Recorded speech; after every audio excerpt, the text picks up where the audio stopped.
Merilin, rõõm olla siin. See on Abia koguduse stuudio, maja või ruumid, eks ole. Täna me siin muusikat tegema ei hakka, aga me räägime siin sellest, millega sina tegeled. Ja räägi paari sõnaga, et mis on see, mida sa teed? Muidugi sul on palju asju, mida sa teed, aga tööalaselt, mida sa teed?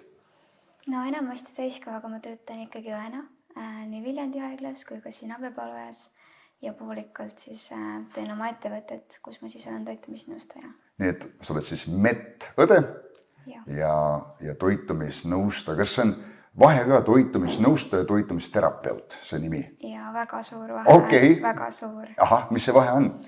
Vahe on see, et sa pead, kui sa tahad toitumisterapeudiks saada, sa pead õppima kokku 3 aastat. Toitumisterapeudiks ja toitumisterapeut, tema võib teha ka haiguspõhist nõustamist. Et kui kellelgi on näiteks diabeet või kilpnäärme alatalitlus või üleüldse mingisugused, ma ei tea, kroonitõvi, midagi sellist, toitumisterapeut võib teha haiguspõhist toitumisnõustamist ja üleüldse sükest nagu soovitusi, aga toitumisnõustaja haiguspõhist ei tohi teha. Tavaliselt on muidugi see sõna kliiniline ees, et kliiniline psühholoogia, lihtsalt psühholoogia, eks ole, et see kliiniline sõna väljendab seda, et sa võid siis diagnoose ka panna, nagu sa just nimetasid, aga siin on siis sellised terminid, eks ole, nõustaja ja terapeut. Terapeut ise diagnoosi ei pane, aga inimene, kes on saanud diagnoosi, saab minna terapeudi vastuvõtule. Nii, okei. Kui me räägime üldse tervislikust eluviisist ja elust ja siis toitumine on ainult üks osa sellest. Et me ju teame trenni tähtsusest, stressiga tegelemise nagu viis, seda osata maandada, puhkus ja uni, eks ole. Siin nimekirjas kindlasti hulga veel häid asju. Aga sinu selline peamine spetsialiseerumine on just nimelt selle toitumise suunas. Kuidas üldse siis jõudsid selle juurde? Toitumisnõustamise juurde? Jah. No mul on enda lugu ka seal taga, et kui ma lõpetasin gümnaasiumi ja läksin kõrgkooli, siis mul tekkis söömishäire ja ma olin väga-väga pisike.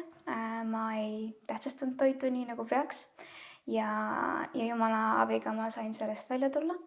Ja peale seda mind hakkas nagu väga huvitama see teema, et mida mu keha päriselt siis vajab ja kuidas ma saan oma keha toetada toiduga. Ja mul on kogu aeg meeldinud väga nagu kokata ja süüa teha ja köögis olla, et see on nagu mu kõige lemmikum hobi, mis mul üldse kunagi on olnud, et see köögis olemine on see, mis mind kuidagi täidab ja kui mul on ka vaja lihtsalt nii-öelda oma mõtteid puhastada, siis köök on see koht, kus ma seda teen, et ma saan teha süüa ja küpsetada ja see on lihtsalt siuke nagu puhkus minu jaoks.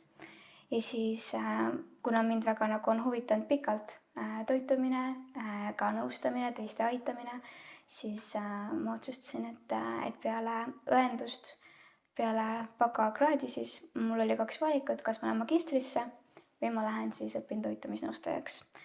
Ja ma otsustasin, et ma lähen õpin toitumisnõustajaks. Aga see, millest sa ise läbi tulid oma isiklikus kogemuses, ilmselgelt nõudis ka mingit mentaalset nagu muutust. See on ainult nagu füsioloogiline või toitumuslik, vaid see oli ka psühholoogiline, et ületada seda, millega sa siis võitlesid. Nii et sa ainult ei pidanud vahetama mingeid toiduaineid, vaid mingisugune läbimurre pidi toimuma sinu mõttemaailmas. Ja see toimiski tänu Jumalale toimus see. Just sa ennem nimetasid, et see on ainult toit. Ja väga suur mõju oli ka keskkonnamuutusel, et ma otsustasin, et ma ei ole enam seal keskkonnas, kus ma sattusin sinna auku, et ma tulin sealt keskkonnast välja, et mitte olla enam seal edasi. Nüüd see on üsna lai ala, eks ole, see toitumise teema.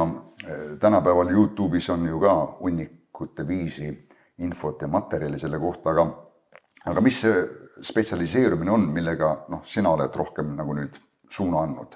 Mis on see, mida sa nagu püüad parandada või milliseid probleeme siis nagu aidata? Kõige sagedamad kliendid on siis minuni jõudnud sellega, et nad tahavad tasakaalustada oma toitumist või siis mitmekülgsemaks teha.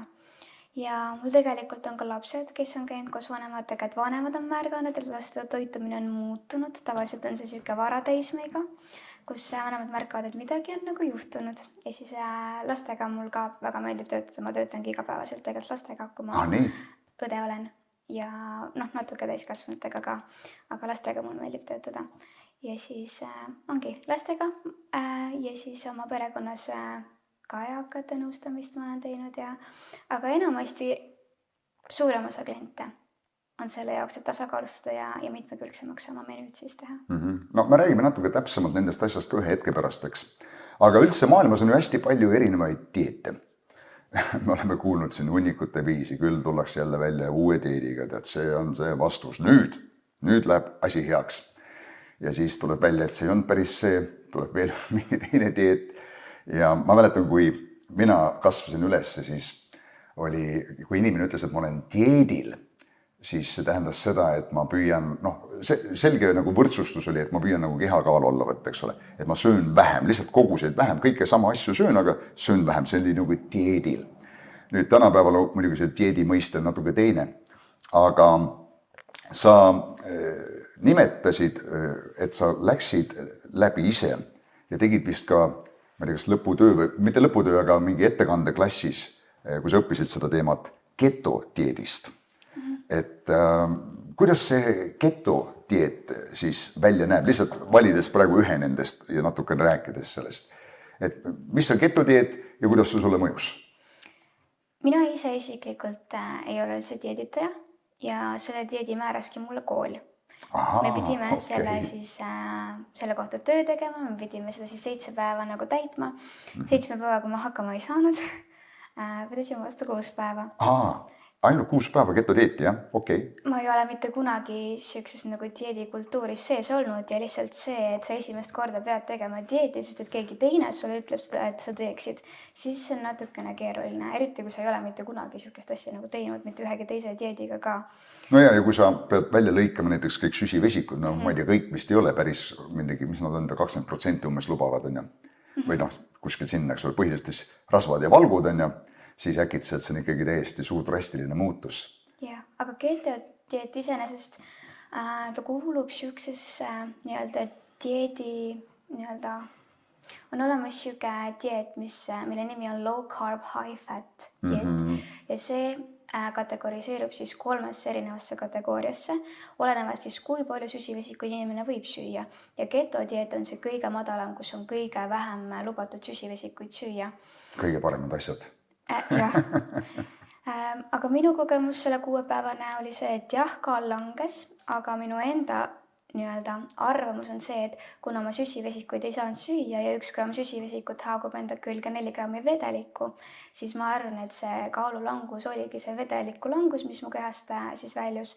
Ja mitte tingimata mingi muu kude. Mitte justkui nagu, et raskude, eks. Võib-olla seda ka minimaalsel määral, aga minu enda arvamus on, et see on, et kuna ma süsivikut saan süüa, ei olnud midagi, kuhu vedeliku kinni haarata, siis ma arvan, et see on vedeliku kadu.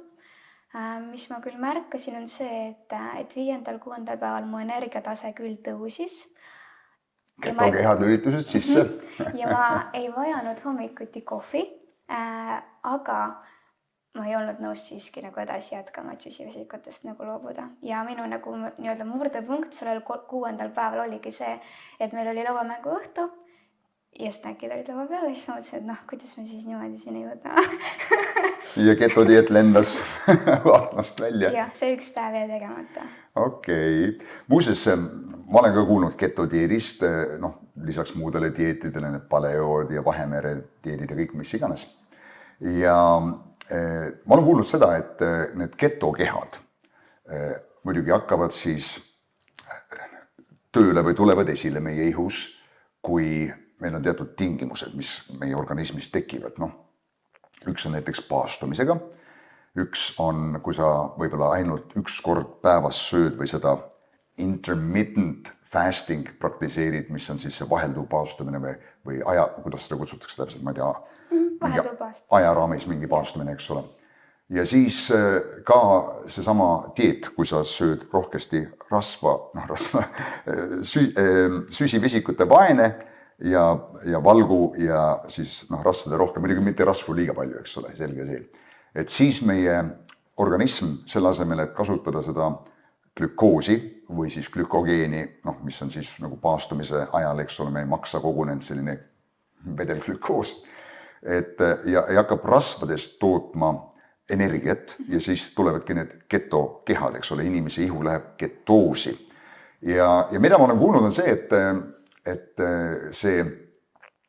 need ketokehad annavad selles mõttes nagu parema energia, millel on vähem mingisuguseid nagu aineid ja tõesti see energia, mida inimene tunneb nagu ihus ja ka oma ajus, et see on parem. Ja isegi on kuulda või on lugeda sellest, et mingi vana aja sellised õpetlased ja ma ei tea, leiutajad ja mis iganes targad seal kuskil vanas Kreekas ja kus iganes paastusid nagu pikki perioode, et nende mõistus oleks selge. Ja ilmselt see muutub selgemaks, eks ole. Ja ma tegin ühe sükse väikse katse. Mul oli, ma muidu olen ka suur sööja, süsivesikute sööja, loomulikult, üldse söön kogu aeg, 1 kord päevas, terve päev, ühesõnaga. Ja siis ma otsustasin, et peale 6 enam ei söö, mis minu jaoks on väljakutse. See ei ole, et muuseast, no big deal.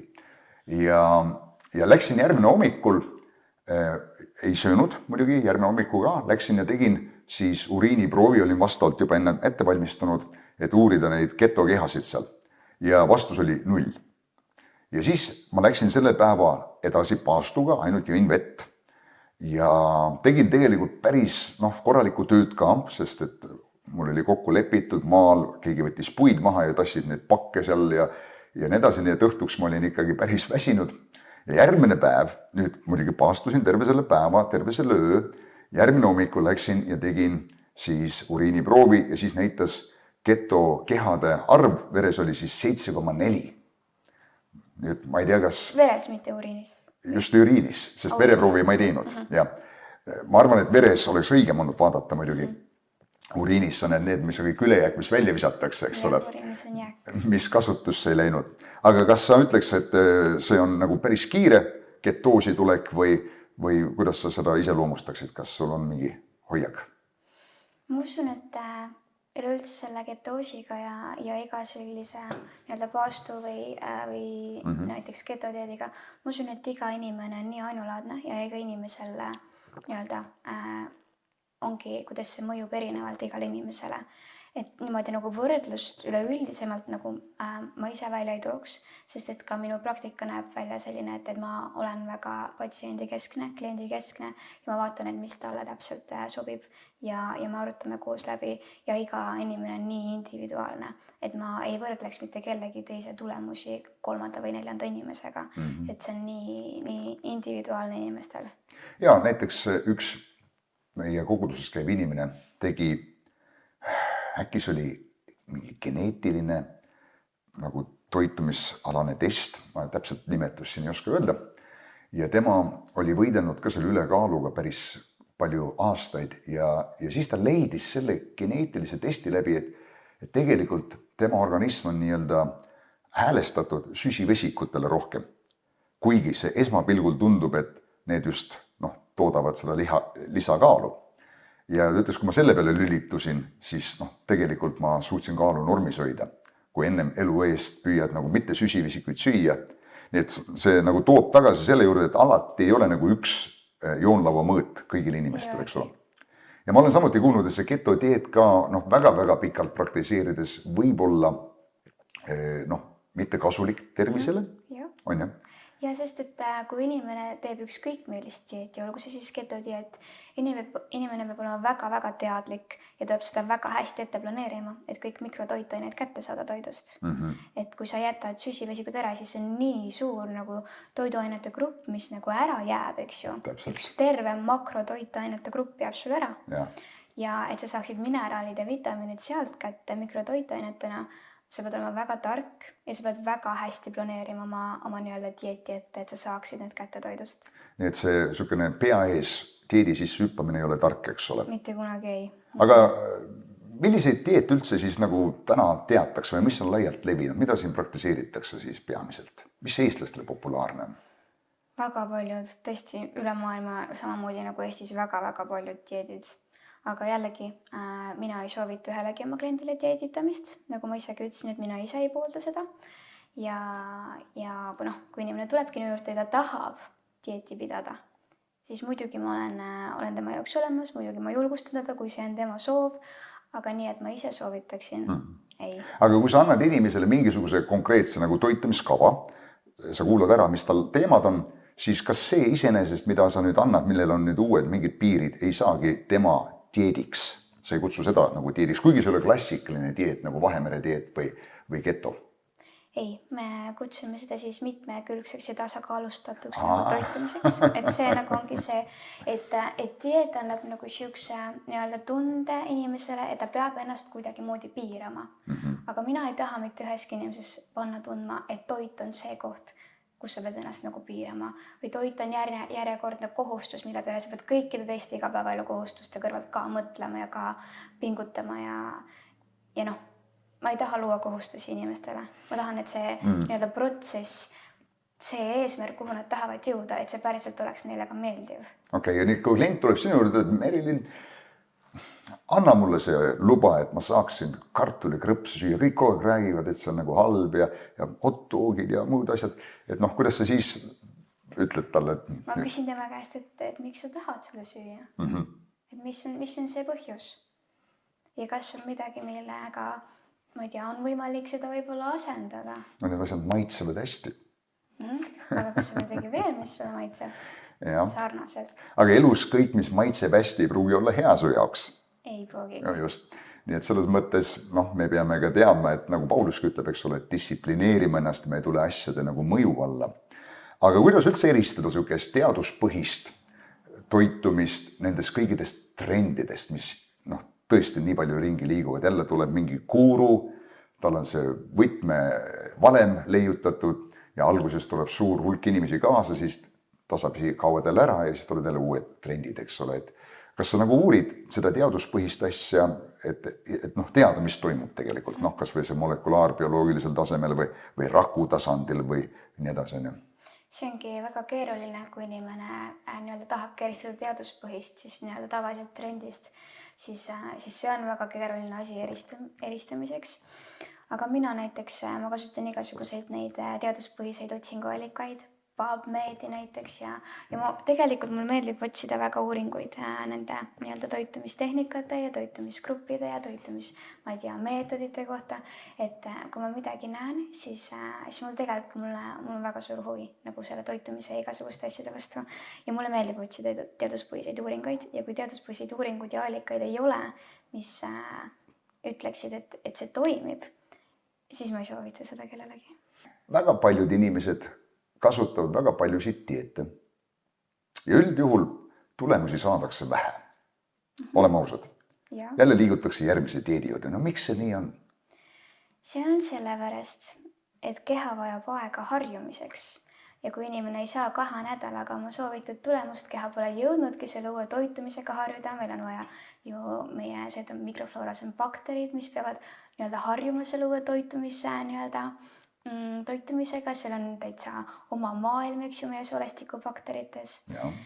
Mitu kilo neid elab seal kohe soolestikus. Ja kui inimene hüppabki nagu iga 2 nädala tagant uue dieedi juurde, siis meie organism ta ei saagi harjuda mitte ühegi uue harjumusega. Et meie keha vajab samamoodi aega, et see ei olegi mingisugune kiire lahendus või quick fix, mida inimesed tihtipeale soovivad. Et me peame anda organismile aega harjuda. See taandub nagu inimese enda distsipliinile rohkem kui midagi muud, eks ole, et ta teeb midagi mõnda aega, nagu ikka inimloomus on, eks ole. Ütleme, et palvetasin, vastus ei tund, järelikult siis ei ole nii. Või andsin ja mulle ei tundnud midagi tagasi, see asi ei tööta, eks ole. Et uskusin, ei töötanud ja siis viskan selle asja nagu välja, eks ole. Aga et sul endal oli ka see 6-päevane keto-dieet 7 päeva asemel, mis nagu ütleb ka seda, et ega ei ole lihtne, eks ole, hoida seda uut dieeti. Ja sellepärast ma oma klientidele dieeti ei soovitagi. Ja ma tean, et sellised uued asjad on keerulised ja kui inimene tulebki minu juurde, siis me paneme kokku siukse asja nagu tegevusplaan ja tegevuskava. ja me paneme sinna alguses lihtsad asjad, mida nad ühekaupa saavad tegema hakata.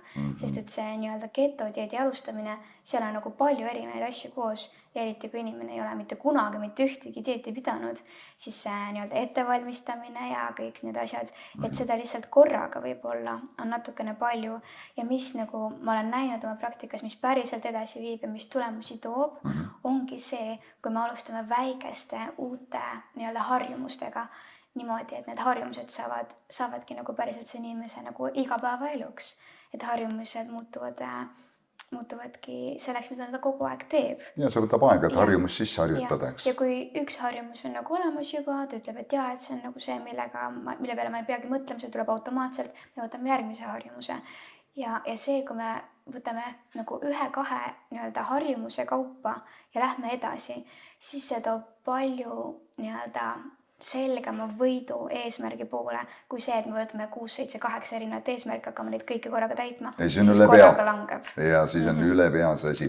Muuseas, mina olen leidnud seda, et kui inimese arusaamine muutub, siis tema arusaamine, ütleme niimoodi pigem kiindumus liigub kaasa tema arusaamisega. Näiteks, kui ta saab aru, miks porgand on parem võtta kui mingisugune rämpstoidu asi seal, eks ole, laua peal on pandud. Üks on töödeldud ja geneetiliselt muudetud ja seal ei ole ühtegi toitainet ja kõik on ainult, annab sulle energiat ja nii edasi, eks ole. Kui ta saab aru, mis toimub tema organismis, raku tasandil, kuidas see mõjutab tema pikka iga, tema olemistunnet, pühib ära aju, udu või mis iganes, siis tavaliselt arusaamisega tuleb kaasa selline nagu jõud teha asja, kiindumus, ma ütlen kiindumus, aga ma ei tea, kirg või ma tahan seda teha. Näiteks mina käisin aastad tagasi Ameerikas, ma arvan, aasta võis olla 98 või midagi sellist ja kuulsin seal esimest korda sükest asja nagu õige toitumine, nutrition, on ju, right nutrition. Ja muidugi Eestis polnud sükest sõna üldse olemaski veel, Eestisse polnud rämpstoidki jõudnud rääkimata õigest toitumisest, siin alles oodate rämpstoidu saabumist. Aga see nagu tabas mind ja ma mäletan, ma otsustasin üsna nagu kohe pärast seda, kui ma neid asju nägin, 2 asja. Üks oli see, et ma lõiksin suhkru välja oma diedist, ma mõtlen mitte ainult nagu valge suhkruga, aga igasuguse sellise magusa, kuigi suhkrut on leibades ja asjades, kõigisse ei saa seda välja lõigata, aga peamiselt igasugused küpsised, šokolaadijäätised, asjad, mis iganes siis oli, koogid, värgid, kõik väljas, lõpuks inimesed teadsid, Janno, tema ei võta magusad. Ja mida ma olin ju kõvasti noorem sel ajal, aga mul oli võitlemist päris tihti sükse ninakoopa nagu olid umbes kogu aeg, nohu ka suvel teinekord tuule tõmbus, kohe mul oli pea valus ja ma nägin, et see kadus ära. Me teame, et suhku rõhutab põletik ihus niikuinii. Ja teine asi, mis siis jäi mulle silma ja kõrva oli need praetud asjad. Jällegi praetud asjad on maitsvad asjad, praekartul näiteks, eks ole, keedukartul on palju nagu, ma ei tea, nõmedam süüa, aga praekartul on kütkestav, french fries ja veel enam on ju. Et ma hakkasin lõikama ära nüksed praetud asju ka.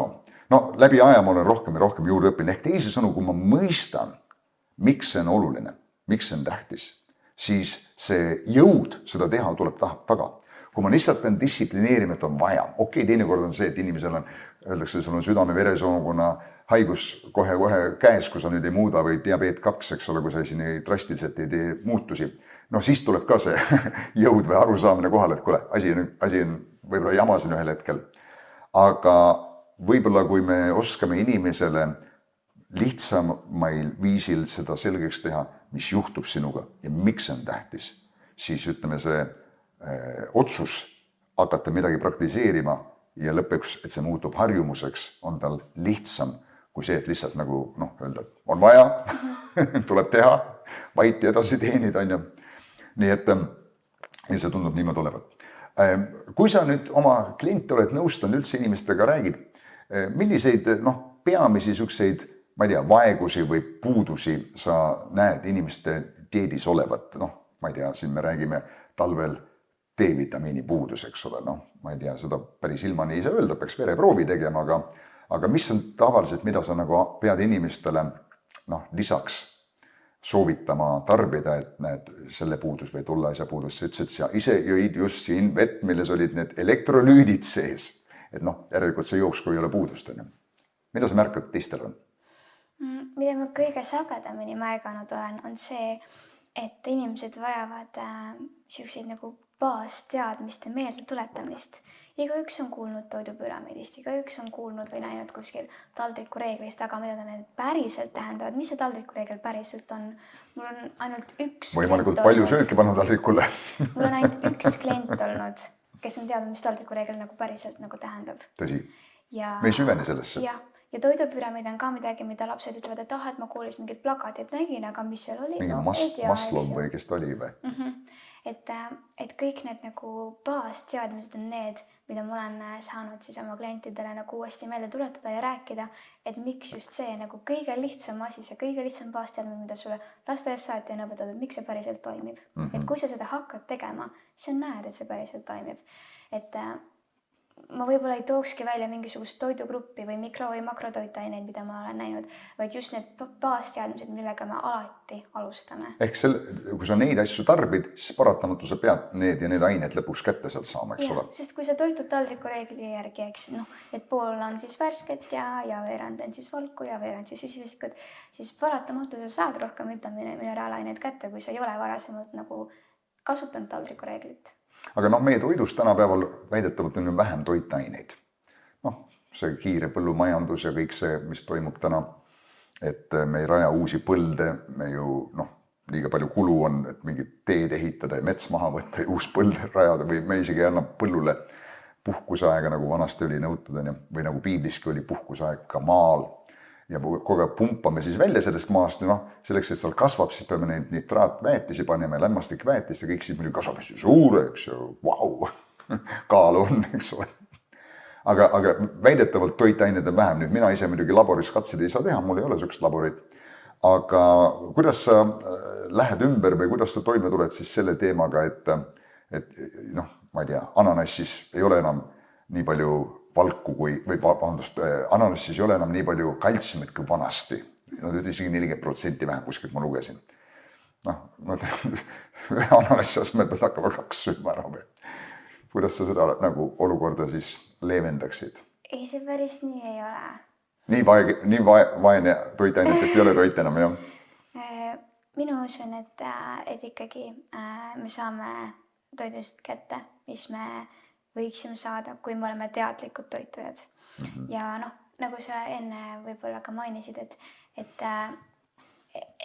võib-olla toiduainetes on nagu vähem toitaineid, aga võrreldes millega, et kui mul ongi see ananass, eks ju, aga mul klient näiteks on söönud magusaisu rahuldamiseks varem kommi, siis see ananass on nagu natuke parem variant ikkagi kui see eelnev. Et see on alati oluline see, et mõtleme, et võrreldes millega need toitained, võrreldes millega need vitamiinid ja mineraalained. Ja sest ananass on parem süsivesiku komm. Nii nagu searasv on kehvem rasv kui lõhe. Võib-olla rasv oletame muidugi ka kus ta kasvatatud on ja nii edasi üldjoontes, eks ole. Aga milline siis see tasakaalustatud toitumine välja näeb? Sa oled nimetanud seda terminit. Ma küsin su käest, et tahan tasakaalustatult süüa. Mis ma nüüd siis sööma pean? Sellega on nii, et tasakaalustatud toitumise juures ma soovitaksin süüa. Meil on olemas 5 toidugruppi ja kõiki neid 5 toidugruppi. Mis need oleks siis? Siis on köögiviljad, juurviljad, siis on piimatooted, lihatooted, pähklid, seemned ja õlitooted, rasvad, siuksed. Et 5 erinevat... Need ei on nüüd tähtsuse järjekorras otseselt või? Need on lihtsalt 5 erinevat toidugruppi, mis meil eks on. Ja kui me nädala raames kõiki neid 5 toidugruppe siis tarbime kogu aeg, siis see ongi mitmekülgne toit. Ja tasakaalustatud toitumine tuleb juurde, kui me kasutame taldriku reeglit. See on see protsentuaalne, kui palju mida? Jah. Kui me räägime tavainimesest, muidugi sportlasel on natuke teine taldriku reegel, eks ju, natuke teine see toidupüramiid. Aga kui me räägime nagu tavalise inimese mõttes, siis jah, 5 toidugruppi ja taldriku reegel. Kui palju seal taldrikul siis neid süsivesikuid olla võiks keskmisel inimesel? Täitsa oleneb millisest süsivesikust. Või räägime neist juurviljadest, puuviljadest. Palju panen? Juurviljad, puuviljad, pool. Pool, okei. Pool taldrikut. Sest üks hea see loosung, mis on olnud aastaid ja aastaid meil Eestis ongi see, et 5 biotäit puu ja juurvilju päevas, eks ju, et kokku. Aga kellega on suur bio? Peades kuskil 100 grammi üks peo täis umbes niimoodi. Aga noh, sa saad ju kombineerida puu- ja juurvilju, et sa ei pea võtma ainult 500 grammi juurvilja või ainult 500 grammi puuvilja, et sa saad kombineerida neid ja lisaks sellele siis, kui sa niimoodi sööd, siis saad kiudaineid ka rohkem. Milliseid rasvu sa soovitad? Looduslikke ehk siis avokaadot, siis lõhed, kui ma kasutan toidu tegemisel, siis mina kasutan avokaadoõli või siis oliiviõli. Siuksed looduslikud rasvad, pähklid, seemned. Lõhed püüate siit kohalikust kuskilt Abja jõest või järvest? Kohalikust Abja toidupoest püüan. Jah. See probleem teatavasti on see rasked metallid, mida väidetakse suurtes kalades rohkem olevat ja muidugi see on, ma arvan, probleem, selle kohta on ka tehtud ju palju dokumentaale ja nii edasi, eks ole. Aga keskmine eestlane ei söö piisavalt seda kala. Et see raske metall nüüd talle nüüd eluohtlik, eks ju, eks. Ja eestlane tavaliselt ei söö isegi nii palju seda kala, et ta vajaliku koguse joodi kätte saaks. Nii et mina ka, kui ma lähen kellelegi külla tavaliselt, siis ma kingin jodeeritud soola ja ise ma kasutan ka kodus jodeeritud soola, sest ma tean, et ma ise ka ei ole kõige suurem kalafänn. Aga kuidas on lood Himaalaja soolaga? No eks ta ole ikka mineraalainete rikas, et sool on, minu arust sool on sool. Ma hiljuti kuulsin, et üks hea sool on Celtic salt ehk et kelti sool. Et sellest pidi olema mingi 97 trace minerals, mis siis on, ma ei tea, mis see trace minerals eesti keeles on, aga mineraalid siis 97 mingid. Aga ilmselgelt ju nüüd ma lähen ühe soola pealt teise soola peale üle, et tervis läks tunduvalt paremaks. Et sealt soolast ka nii palju võib-olla kätte ei saa. Muuseas, mul on kunagi olnud elektrolüütide vaegus, mis tekkis sellest, et mul oli tohutu kõva peavalu. Ja ma mõtlesin, et see on mingist mürgistusest. Ja siis ma mõtlesin, et kui midagi sõin, mis on jama, ja siis ma nagu kutsusin esile okserefleksi ja siis jõin uuesti vett ja uuesti vett ja niimoodi omarust puhastasin kogu selle asja. Ja ühtäkki hakkasid kõik lihased nagu tõmblema. Ja selleks hetkeks, kui ma haiglasse läksin, siis mõtlesin, mis toimub minuga. Oli nii, et kõik lihtsalt niimoodi tõmbleb. Ja ütles, et see on tegelikult lõpus väga ohtlik olukord, isegi su südamelihas lõppeks ju hakkab värisema nii-öelda, kui sul ei ole neid naatriumi ja kaaliumit ja muid mineraale. Nii et nende hoidmine, alal hoidmine on tegelikult ju eluliselt tähtis. Ja näiteks elektrolüütide kas siis segu või siis sealt värska vett ma soovitan sportlastel alati kasutada, et kui nad teevad treeningut ja kui ma ka ise, ma olen rääkinud paastumisest, kui ma ka ise paastun, siis ma ka teen endale elektrolüütide vee segu päevaks, et siis ma ka joon seda. Ja ma tahtsin just öelda, et paastumise ajal on teine koht, kus me ammendame tihti neid asju. Mul on seda ka juhtunud, et siis hakkavad krambid jalgades ja mis iganes. Et see ei ole vale, et võtta seda juurde, eks ole. Kui sinu juurde inimene tuleb, tahab nõustamist, eks ole, ikka nad tulevad mingisuguse probleemiga, annavad oma probleemist ka sulle kindlasti teada, aga mis infot sa eelnevalt vajad, et õieti osata tema suhtes otsustada, kas sa ütled, et mine tee nüüd vereproov, näita mulle, mis sul siin see verepilt on või peab ta mingi toidutalumatuse testi ennem tegema või kuidas sa paremini saad analüüsida tema olukorda? Iga klient, kes minuni siis tuleb, siis ma palun igal kliendil täita 7-päevase toidupäeviku. Inimene peab 7 päeva täitma igat asja, mida ta oma suust sisse paneb. Igat jooki, igat sööki, isegi igat kommi. Wow. Ja selle järgi ma saangi analüüsida tema toidupäevikut, selle järgi ma saan analüüsida ja panna programmi endale kõik, mis ta on söönud. Ja ma saan analüüsida, kui palju ta saab vitamiine, mineraalaineid, kui palju ta nädalalt sööb suhkruid, sooli, valkurasvu. Nii et see programm ise arvestab selle välja? Ja tihtipeale see toidupäeviku täitmine avab inimeste silmad enne, kui nad jõuavad juba nõustamisele. Ja ma küsin klientide käest, et kas sa panid ise midagi tähele oma toidupäeviku suhtes, kui sa seda täitsid? Ja tihtipeale nad ütlesid, et jah, et ma panin neid asju tähele ja ma juba olen teinud muudatusi. Okei. Aga mida nad tavaliselt tähele panevad? On see, et ma ei arva, et ma nii palju söön või? Tegelikult on magusaga niimoodi, et nad ei arva, et nad söö iga väike komm, vaata. Ja nad ei arvanud, et tihtipeale on nii kommidega ja alkoholiga on niimoodi, et nädala lõppes, kui me vaatame, et tuleb ikka päris suur kogus kokku, et kui sa kogu aeg nagu võtad natukene kuskilt, siis ei nagu kuidagi ei pane nagu tähelegi. Sa unustad eelmised kommid ära, mis sa sõid. Jah, aga kui sa nädala raames vaatad, siis nad hakkavad ise ennast juba analüüsima enne, kui nad nõustamisele jõuavad. Et jah. Ja siis sa saad sellest lähtuvalt edasi minna. Aga siis sa annad nõu neile ja muidugi see nõu andmine ju kätkeb ennas, et kõigepealt mida me sööme, eks ole, siis ilmselt palju me sööme, need on see koguse teema. Oluline on kindlasti ka ju, mis aegadel sa sööd. Parem ei ole ilmselt kell 12 süüa öösel ja siis kohe magama minna. Kas on oluline ka see, kui pikalt sa sööd? Vanasti öeldi niimoodi, et sa pead igat suutäit mäluma. Ma ei mäleta, palju kordi see oli, aga umbes, et seedimine hakkab juba suus pihta. Ja mida siis iganes veel, eks ole, selle juures. Aga kui me räägime, et mida süüa, eks ole, siis sa annad teatud soovitused inimesele vastavalt sellele, mida ta siis ootab. Ma ei ütle mitte kunagi kliendile, mida tema tegema peab. Isegi mitte soovitust. Ma soovitan ja ma jagan infot, aga ma ei loo talle siukest kohta, kus ma käsen või ma keelan, mitte kunagi, vaid ma kasutan hästi palju motiveerivat intervjueerimist ja nõustamispsühholoogiat. Ja ma panen inimese ise rääkima muutjaks, et ta räägib ise ennast muutjaks, et seal on väga palju huvitavaid võtteid. Motiveeriv intervjueerimine on üldse väga huvitav teema, see mulle väga meeldib. Ja nii lahe on kogeda ja näha seda, et kui sa inimesega neid võtteid kasutad, siis ta räägib ise ennast muutjaks. Ta müüb ise endale maha selle.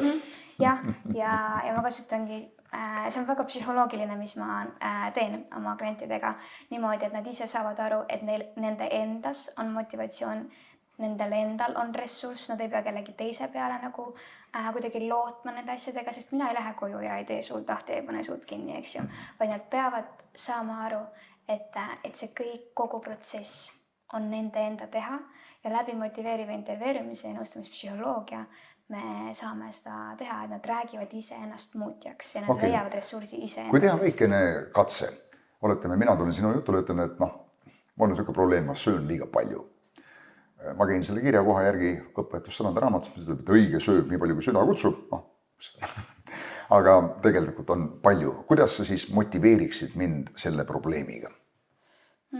Ma küsiksin sinu käest, et mis su ootus minule kõigepealt on, sest iga klient, kes tuleb minuni, siis neil peab olema ootus mulle. No ma vajan su käest nõu, ma vajan sinu käest sisendit. Mis on need nõksud, ma olen kõike proovinud, eks ole. Sa vajad minu käest infot? Ma vajan infot. Okei. Ja sa vajad infot sellega, et kuidas sa saaksid... Jah, öelda ei, sest ma söön üle kogu aeg. Okei. Kas sul on varem ka olnud siukseid momente, kus oled suutnud öelda ei? Mingisuguseid olnud kunagi sinu elus? Mõnikord on. Kuidas sa siis ennast tundnud oled? Muidugi tunned ennast hästi, kui sa suudad ei öelda, eks ole. Okei, aga võtame selle ambivalentsuse teise poole. Kuidas sa tunned ennast, kui sa ei suuda öelda ei?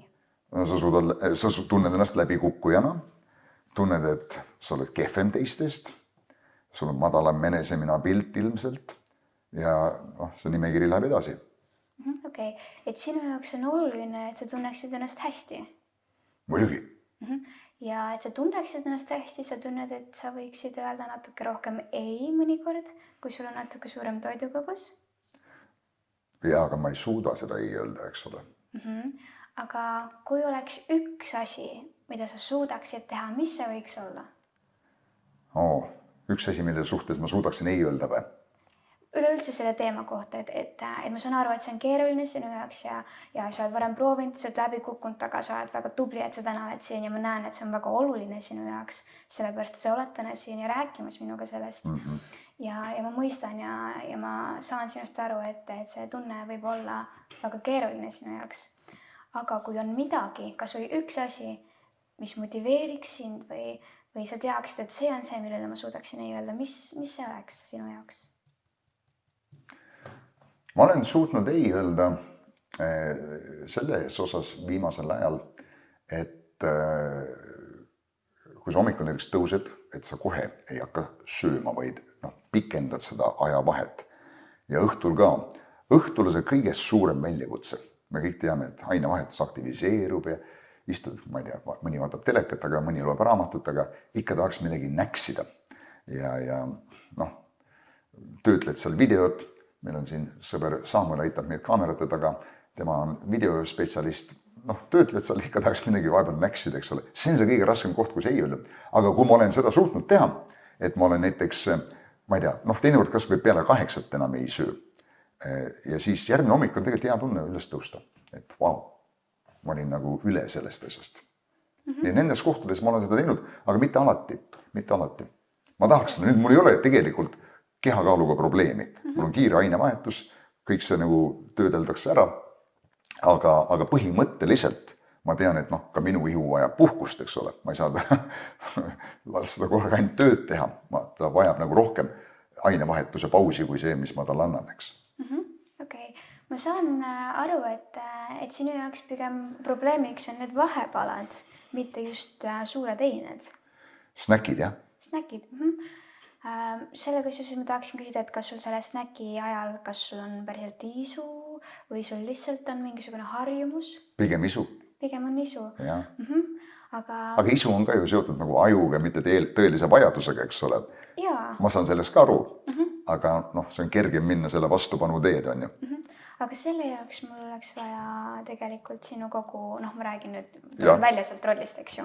Mul oleks vaja sinu kogu päeva, sellepärast ma tahangi päevikut. Sellepärast, et need isud tulevad õhtuti siis, kui inimene ei ole söönud päeval regulaarselt. Ehk siis regulaarne toitumine läheb ka sinna juurde. Inimene vajab iga 3 kuni 4 tunni tagant täisväärtuslikku toitu. Ja kui need vahed lähevad pikemaks, vahepalasid seal nagu nende suuremate vahed ei ole, siis õhtuti tekivad kisud. See on täiesti normaalne, see on täiesti loogiline, meie kehad teevadki niimoodi. Et kui need põhitoidukordade vahed jäävad liiga pikaks, meie aju annabki märku, et mul on päeval midagi muud olnud, ma nüüd tahaksin. Ma tahaks topelt tagasi. Jah, et see nii-öelda regulaarne toitumine on ülioluline nende klientide puhul, kellel on õhtuti isud. Kas sina propageeriksid siis toitumist, mis on noh, tihedamalt ja nagu väiksemad portsjonid, et sa hoiad oma kaloraasi nagu õigest tasemel ja noh, on ju tänapäeval ka neid dieete, mis on nagu näiteks 1 kord ainult päevas sööd. No jah, see on see vahelubast, ehk ju mingi 24 vahemikus on mis ta, eks ju ole. Ja isegi 18-6 ja ütleme ka, noh, ma ei ole päris sinna jõudnud, ma olen seda ka vahepeal üritanud, aga 12 on juba kõva sõna minu jaoks. Mis minu üldine soovitus on ikkagi regulaarne nii-öelda toitumine, et meie keha saaks erinevatel päevafaasidel energiat, millega edasi minna. Ja regulaarse toitumise nii-öelda positiivne pool ongi see, et kui inimene on söönud regulaarselt ja ta on saanud kõik valgud, rasvad, süsivesikud, mitte ei ole ainult ükslõine toitumine, vaid ongi mitmekülgne, tasakaalustatud regulaarne toitumine, siis üks plusspool on see, et ma ütleksin, et 90% inimestest ja klientidest kaovad isud ära esimese nädalaga. Vau! See on minu praktika. Ja kas on tõene siis see, et kui sa oled väga suur süsivesikute tarbija, et siis see omakorda nagu õhutab sind rohkem süsivesikuid tarbima. Et noh, tekitab... No ja sa oled harjunud, eks ju, süsivesikuid tarbima. See annab sulle ju kiire energia, sa tunned ennast kohe hästi, siis see veresuhkur läheb natuke tagasi alla, siis sa tunned, jälle läks alla, ma tahan tagasi üles tõsta selle, eks ole. Ja siis sa pead uuesti minema pähklid võtma või mingid kujatud puuvilju või mis iganes, eks ole. Aga kui me räägime spetsiifilisemalt, kui inimene tõesti tuleb ülekaaluga, tal ongi ülekaal, millist nõu sa talle siis annad? Missugused on soovitused, mis siis peaks inimene tegema? Noh, jällegi, me ei räägi siin, et me paneme kellegile käsu või mingi keelu peale, aga tal on siiras, ütle mulle, mis nüüd ära jätta ja sa pead kõigepealt siis tema selle menüü üle vaatama, aga üldjuhul, noh, mingisugused mustrid on seal ju tavaliselt olemas. Ma jagangi infot selle info põhjal, mis mul on, ehk siis tema toidupäeviku nii-öelda põhjal. Ma vaatan, mis on nagu need asjad, mida ma aitaksin tal nagu suunata, nagu muuta. Mitte, et ta need ära jätaks, vaid et ta asendaks need mingisuguste nii-öelda, mitte just nagu, see tervislik on nii kehv sõna minu arust, aga mingisuguste paremate valikutega, mis aitab sinu organismil paremini toimida, mis ei tekitaks nii suurt glükoosipiiki, eks ju. Et ma võtan tema toidupäeviku, ma vaatan, et mis on need asjad, mida asendada, mitte seda, et inimene peaks vähem sööma, mitte seda, et inimene peaks ennast piirama hakkama, ei. Aga sööma paremaid asju, Ja, näiteks mida paremaid asendada. süsivesikuid, paremaid Jah, rasvasid, täpselt. paremaid Jah. valkusid. Et näiteks kiirete süsivesikute asemel me otsime aeglaseid süsivesikuid, mis imenduvad aeglasemalt. Transrasvade asemel otsime looduslikke rasva. Jah. Et siuke nagu asendamises on siuke nagu mäng. Et sa võtad ühe ja sa tead, et sa pead asendama millegagi ja noh, et seda me teeme. Ja tihtipeale nende ülekaaluliste klientidega on see, et teil on ulmeline suur mingisugune eesmärk, -40, -50 kilogrammi, eks ju. Ja siis ma muidugi julgustan neid, et jaa, et noh, väga lahe eesmärk, eks ju, 40, aga see on väga-väga suur number, aga teeme vaheeesmärgid, teeme esimesed 5. Siis me teeme järgmised 5, et meil on see nagu kukla taga, meil on see suur eesmärk, eks ju, aga me tegeleme praegu väikeste eesmärkidega ja see tähendab seda, et inimesel on motivatsiooni minna väikeste eesmärkidena selle suure eesmärgini, aga kui tal on ainult see üks suur eesmärk, millele ta nii-öelda keskendub. See on nii kaugel, et ta väsib ära vahepeal.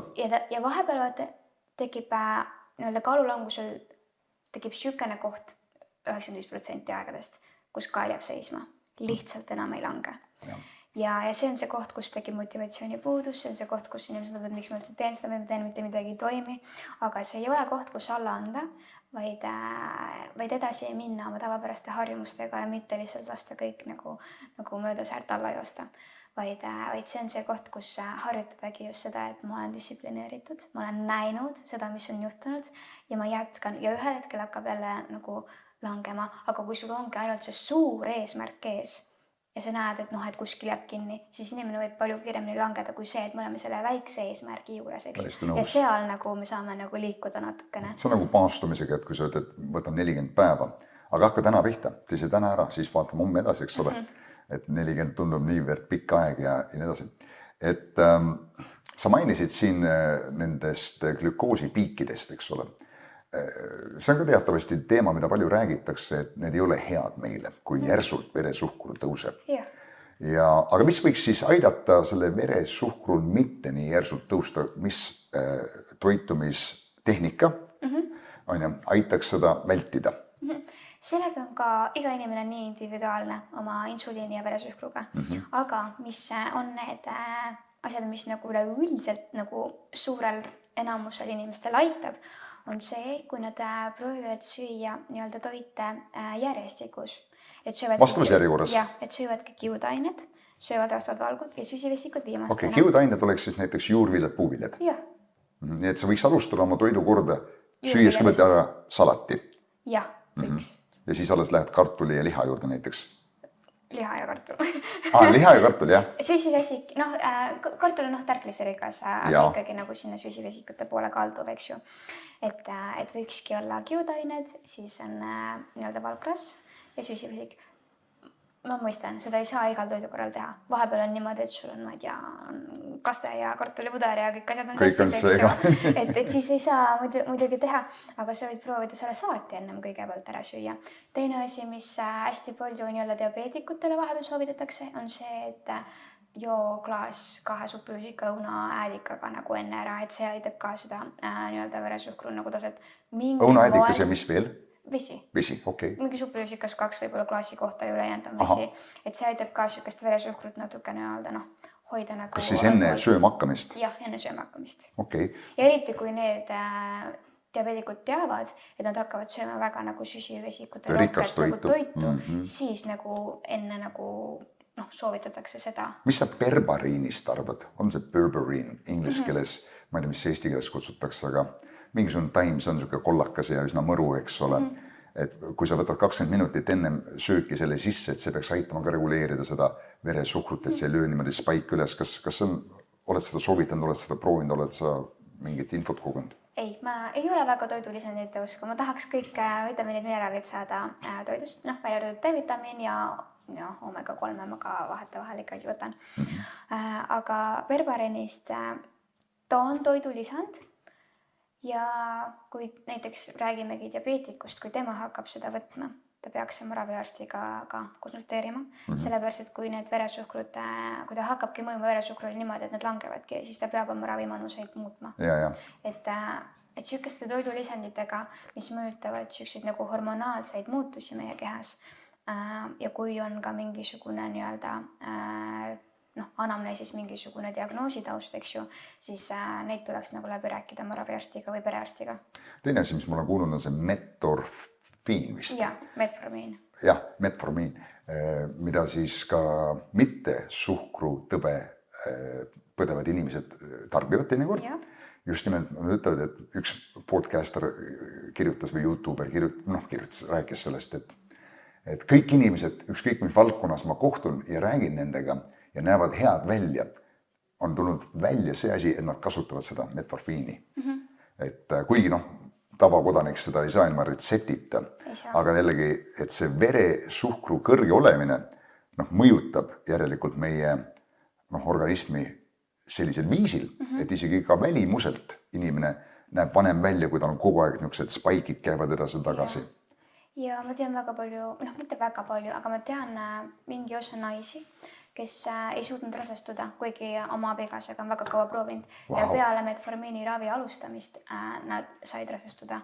Et kui on ka näiteks poolütsüstilised munasarjad või mida iganes, et metformiin on hormonaalsel tasandil naistel ka sükene nagu võib-olla väga määrav ravi. Seda ma ei ole kuulnud. Kas õli tarbimine, näiteks oliiviõli, võtad nagu enne kui üldse sööma hakkad ühe lusikatäie? Oleneb oliiviõli kvaliteedist. Ja võib ka aidata nii-öelda veresuhkru reguleerimist. Ja võib aidata, kui ta on kvaliteetne oliiviõli. Teatavasti poes ja siin ja seal ostetud asjad väidetavalt võivad olla ka seemneõlidega segatud. Võivad olla, jah. Ja mina leidsin ühe tootja, kes ise pressib seda Hispaanias. Nii et must on tema käest. Ma olen praegu väga rahul. Nii et, aga muidu on tõesti, iial ei tea, mis sa saad, eks ole. Aga see läheb ka sellega kogu, et me sööme valgutrasvad enne, eks ju. Ja siis süsivesikud. Jah, siis nad omanduvad või nagu imenduvad õigeti aeglasemalt vereringesse, kui sa võtad. Mina vanasti lõpetasin alati kõik paastud tehes värsket pornimakla, mis kohe kiirelt imendub verre, eks ole. Ja ükskord ma läksin isegi pärast 3 päevast paastu, läksin meeste arsti juurde, olin just sööma hakanud ja tegid vereproovi ja siis vaatasid, et veresuhkur sul nii kõrge. Ma ütlesin, ma ei tea, muidu on kogu aeg normis olnud, eks ole, aga oligi ta spaikis üles, eks ole. Nüüd ma enam niimoodi ei tee. Nii et, aga me mainisime siin, me rääkisime natuke siin ka toiduainete kooslusest. Üks asjadest, mida seal USA-s ma mäletan, ma õppisin, oli see, et ja muidugi peame meeles ka, et väga palju asju ajas muutuvad. Mida kunagi kiideti väga, vahepeal öeldakse hiljem, et ei, nüüd ära enam nii tee, eks ole. Vanasti oli munakollast ära puutu, ainult see on munavalge, nüüd öeldakse, et munakollane just see hea osa, munavalge ka. Ja margariini soovitati väga ja võid mitte, nüüd on pigem, eks ole, vastupidi. Aga toitainet või toitude kooslus näiteks, ütleme, ma kuulsin, et kartul ja liha ideaalis ei ole kõige parem kooslus. Mis sa ütleks selle peale? Just, et kuna üks on tärklis, teine on proteiin, üks nõuab nagu sükest kõrgemat happelisust sinu maos, et lagundada ja muidugi, seal on eri arvamusi ja see oli mingi 20+ aastat vana, 25 aastat vana info.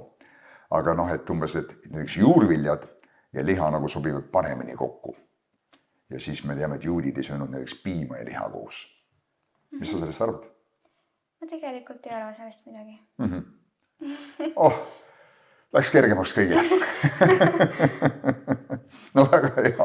Ma ei usu, et sellel mingisugune tugev teaduslik põhi taga on. Tollel igal juhul arvati niimoodi. Et liha ja kartul ei sobi kokku süüa. Ma ei usu, et sellel mingisugune väga tugev teaduslik asi taga on. Ma olen tegelikult suga nõus, kuigi ma ei ole otseselt neid teaduslikke asju väga studeerinud, aga ma mõtlen juba sellest valdkonnas, kui omal inimese ta lõi ta ikka päris võimekaks. Ja see on ka käib meie seedimise kohta, eks ole. Nii et, aga oled sa kuulnud seda, et toitude õieti vastutama veregrupile? Kunagi kirjutati suured paksud raamatud sellest. Jaa, ja kui ma koolis käisin, siis meil oli see raamat ka olemas koolis. Lausa nagu õppevahendina või kuidas? Ta oli soovituslikus nimekirjas ja ta oli meil ka koolis koha peal olemas. Aga sellega on minu arust see asi, et need soovitused, mis nad erinevate nii-öelda veregruppide kohta annavad, seal on ju ka pigem see, et inimene hakkabki sööma natukene rohkem nagu täisväärtusega, ta hakkab sööma nii või naa looduslikumalt, naturaalsemalt ja see hüve tuleb sisse sellest. ei, see on minu enda arvamus. Minu ei, see on loogiline. Enda arvamus on see, et inimene hakkab rohkem sööma naturaalset toitu selle nii-öelda dieedi siis raames. Ma ise arvan, et see hüve tuleb sellest, mitte justkui sellest, et mis veregrupp sul on. Ja. Et kuna see dieet sisaldab ise naturaalset toitu rohkem, siis... Jah, väga nutikas, eks ole. Aga kõrge kolesterool, kui suur probleem see on? Või on tehtud see liiga nagu suureks numbriks?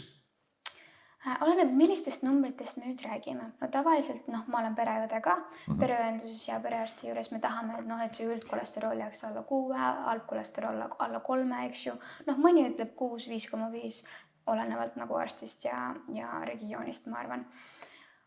Aga kolesterool iseenesest, kui teda on palju, jah, ta on kahjulik, aga kolesterool on tegelikult ka väga hädavajalik, ta on väga oluline ja kui see on, ma ei tea, alla 6, siis mina näiteks ei määraks statiinravi peale, nagu mõned tegelikult määravad, eks ju, ja LDL ka natuke üle 3 pole. Minu arvates pole nagu hullu, sest kolesterool on hädavajalik inimese organismile. Aga kui me räägime nüüd südamehaigustega inimestest, eks ju, siis neil võiks see kolesterool ja LDL siis nagu olla natuke madalam. Saab selle alla võtta toitumisega? Toitumisega, jah, toitumisega, liikumisega. Ma mõtlen, muidu ravi on ka, aga toitumisega peaks seda saama allapoole. Saab, aga nüüd olenebki asi sellest, et kuskil 80% nendest, kellel on kõrgem kolesterool, on see geneetiline. Ehk see ei lähe kergesti alla. Ja seda me nimetame siis perekondlikuks nagu hüperkolestereemiaks, eks ju. Ja sellega ongi natuke keerulisem ja sellega on keerulisem ka nii-öelda liikumisega, toitumisega nagu alla saada seda kolesterooli. Et need inimesed enamasti ikkagi saavad statiinravi endale peale, kellel on see perekondlik ja geneetiline. Ja ainult kuskil 20% nendest, kellel on see kõrgem, ei ole geneetiline. Väga-väga suur hulk inimesi, neil on geneetiline see. Aga jällegi, suitsetamine tõstab, eks ju, kolesterooli, geneetika, liikumine, üldse toitumine, sellised igapäevased, näiteks uni, kui inimene ei maga piisavalt, eks ju, tõstab kolesterooli. Et nii palju erinevaid asju, aga jällegi me peame teadma, millisest grupist inimesest me räägime, et kas on perekondlik või ei ole. Nii, et kui inimene näiteks tuleb sinu juurde, tal võib olla teinekord ka probleem sellega, et hoopis ei maga hästi. Ta tuleb küll toitumise abi küsima, aga tuleb välja, et ta ei maga hästi, siis on tal ka mingid hormonaalsed asjad paigast ära. Ja mina... Ja sa võid anda talle kõik maailma parimad toidud, aga sa mees ei maga või naine ei maga, eks ole. Minu oma praktikas ma näengi klienti kui tervikut ja iga kord ma küsin nende une kohta, nende liikumise kohta, nende toitumise harjumuste kohta. Kogu pildi selgeks saada. Sellepärast mul esimene visiit ongi 90 minutit. Tavaliselt on 45 teistele, ma olen vaadanud teiste nagu nõustajate nii-öelda visiidid aegu ja neil on 45-60, aga mul on alati 90, sest et ma tahan näha... Selle aja siis jõuab juba mõned harjutused ka ära teha. No ehk jõuab. Teeme mõned kätekõverdused kohe ära, enne kui siit välja lähed. Ja, et minu praktika on see, et ma näen inimest kui tervikut ja ma küsin väga palju erinevaid asju nende igapäevaelu kohta. Enne kui sa saad pildi silma ette, eks ole. Enne kui ma hakkan nõustamisega pihta. Aga kätekõverdustest rääkides, sa annad toitumisalast nõu erinevatele inimgruppidele, eks ole. Üks nendest on ka tervisesportlased ja niimoodi. Mida niisugune tervisesportlane peaks siis nagu enam sööma, kuna ta kasutab rohkem kaloreid ära? Et on mingisugune üldine niisugune stamp juhend, et saab mees süüa rohkem või naine süsivesikuid, kuna sa energiatase on suurem või? Ja see jälle kategoriseerib äkki kuskil 4. alamkategooriasse ja see oleneb sellest, kui palju see inimene treenib oma päeva või nädala nagu raames. Ja tavaliselt... Toome näite minu. Mina, kui mul kõik on hästi sobib, siis ma käin näiteks 3 korda nädalas lauatennist mängimas. 2 korda nädalas ma teen kodus trenni mingisugune 30 minutit. Põhiliselt keskosale ja niimoodi plankusid ja asju ja niimoodi. Ja korra nädalas käin jõusaalis. Nii et sisuliselt peaaegu iga päev teen midagi, eks ole. Pluss ma kõnnin, jalutan, palvetan ja muud asjad ka. Nii et ütleme, oletame, ma loen ennast tervisesportlaseks. Okei. Siis väga palju muutusi ei olegi, sest et see üldine nii-öelda liikumissoovitus on ka 30 minutit aktiivset liikumist päevas, niimoodi, et natukene nii-öelda südame nii-öelda rütm läheks kõrgemaks kui tavaline. Et see ongi niisugune nagu üldine tervisesoovitus, mida meil nii-öelda Maailma Terviseorganisatsioon ongi andnud inimestele. Aga ikkagi vastavalt siis sinu nii-öelda sooritustele, vastavalt sellele, ma ei tea, kui nagu kui raske sul see jõutrenn on ja kui nagu kiire tempoga sa siis kõnnid ja kõike seda. Täiega, täie raha eest. Et noh, eks süsivesikuid natuke rohkem, et sa jõuaksid, eks ju, et enne kui sa lähedki, ma ei tea, kõndima oma kiirkõndi, natuke süsivesikuid, siis nii-öelda lihaste taastumiseks hiljem natukene valku rohkem, aga väga suuri muudatusi nagu siukse nagu nii-öelda lihtsalt tervisespordi jaoks veel ei ole. 30 minutit nagu päevas keskeltläbi, eks ju. Väga suuri muudatusi ei olegi vaja teha. See mingi aktiivne füüsilise töö tegija teeb ju midagi sarnast ära. Näiteks, ma ei tea, ehituse peale või kuskil puulõhkuja või metsatööline. Ja. Aga see olenebki, kui mitu tundi näiteks nädalas või päevas inimene nagu teeb. Näiteks, kui me võtame, ma ei tea, maratoni jooksi. Just, ma tahtsin järgmiseks tulla maratoni jooksi juurde, 42 kilomeetrit ikkagi. No jaa, aga sellele eelneb ju kogu see treeningperiood ka, et see ei ole see üks võidupäev, eks ju. Aga võidupäev, me juba arvastame, et ta võidab, okei. Aga mis ta selle päeval peaks sööma, kui ta läheb jooksu tegema? Oletame, et jooks hakkab hommikul kell, ma ei tea, 11 või pihta, eks ole. Sellel päeval ja eelnevad 2 nädalat on ülioluline see, et maratoni jooksja ei teeks mitte ühtegi uut asja. Maratonipäev ei ole katsetuse päev. Ei võta mitte ühtegi uut keeli endale nii-öelda raja peale kaasa. Sa räägid siis nendest, millega soendada lihaseid või? Ei, nad maratoni jooksjad enamasti, et oma energiavarusid nii-öelda täita, siis nad söövad neid keele, vaata sisse, nii-öelda neid süsivesikute rohkeid keele. Seda ma ei teadnud, aga ma teadsin, et mõned panevad omale lihaste peale neid igasuguseid soendavaid keele või siis ma ei tea. Aga seda ka. Sellega on ka sama asi, et mitte ühtegi uut asja maratonipäeval ei tee. Mitte ühtegi uut hommikusööki, mitte ühtegi uut, ma ei tea, rituaali, mitte ühtegi uut asja. Muuseas, üks inimene siin Eestis ka üsna tuntud pastor rääkis, kuidas ta käis New Yorgis tegemas seda New Yorgi maratoni ja siis oli seal sel päeval kasutanud seda soendavat keeli lihaste jaoks, et siis lihas on soem ja tuleb see jooks paremini. Aga kuidagi moodi selle nagu töötas vastupidi, et kõik läks kinni ja ütles see kogu jooks läks nagu sinna aiada. Ja nii, et sinu nõuanne tegelikult on kohane, eks ole, et ära tee midagi, mida sa ennem ei ole teinud, eks? Ja kuna maraton on nii-öelda suur pingutus kehale ja kui keha peab selle suure pingutuse ajal harjuma millegi uuega, mida ta ei ole mitte kunagi tundnud, mitte kunagi nagu saanud, siis liiga suur šokk. Jah, et see nagu ei sobi hästi meie kehale, nagu me rääkisime nende nii-öelda teededest hüppamisega, et meie keha ei saa harjuda millegagi.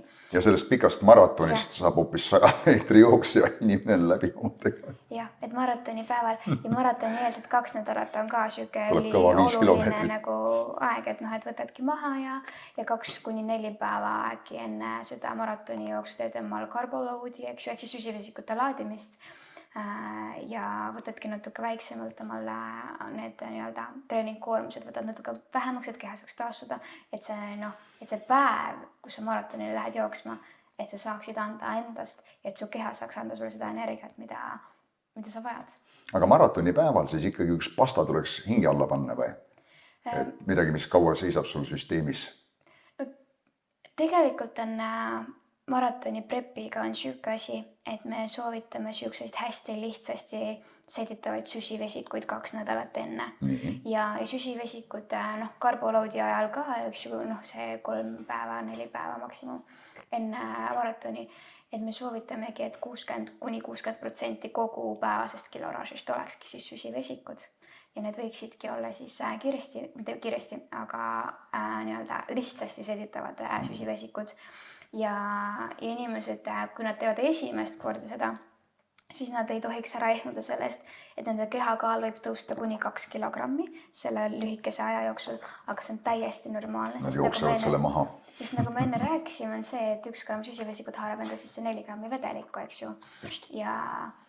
Ja see ei tohiks olla midagi, millele nad ära ehmuvad, see ongi täiesti okei, sest lihastesse need glükogeenivarud, eks ju, tulevadki niimoodi, et kui me saame süsivesikuid rohkem süüa, et meie keha annaks meile piisavalt palju, et me saaksime sooritada niisuguse maratoni jooksu, nagu me oleme plaaninud või oleme treeninud. Nii et kas on võimalik, et siis maratoni jooksu jookseb oma jooksu ilma, et ta midagi vahepeal sööb selle kogu 42 kilti?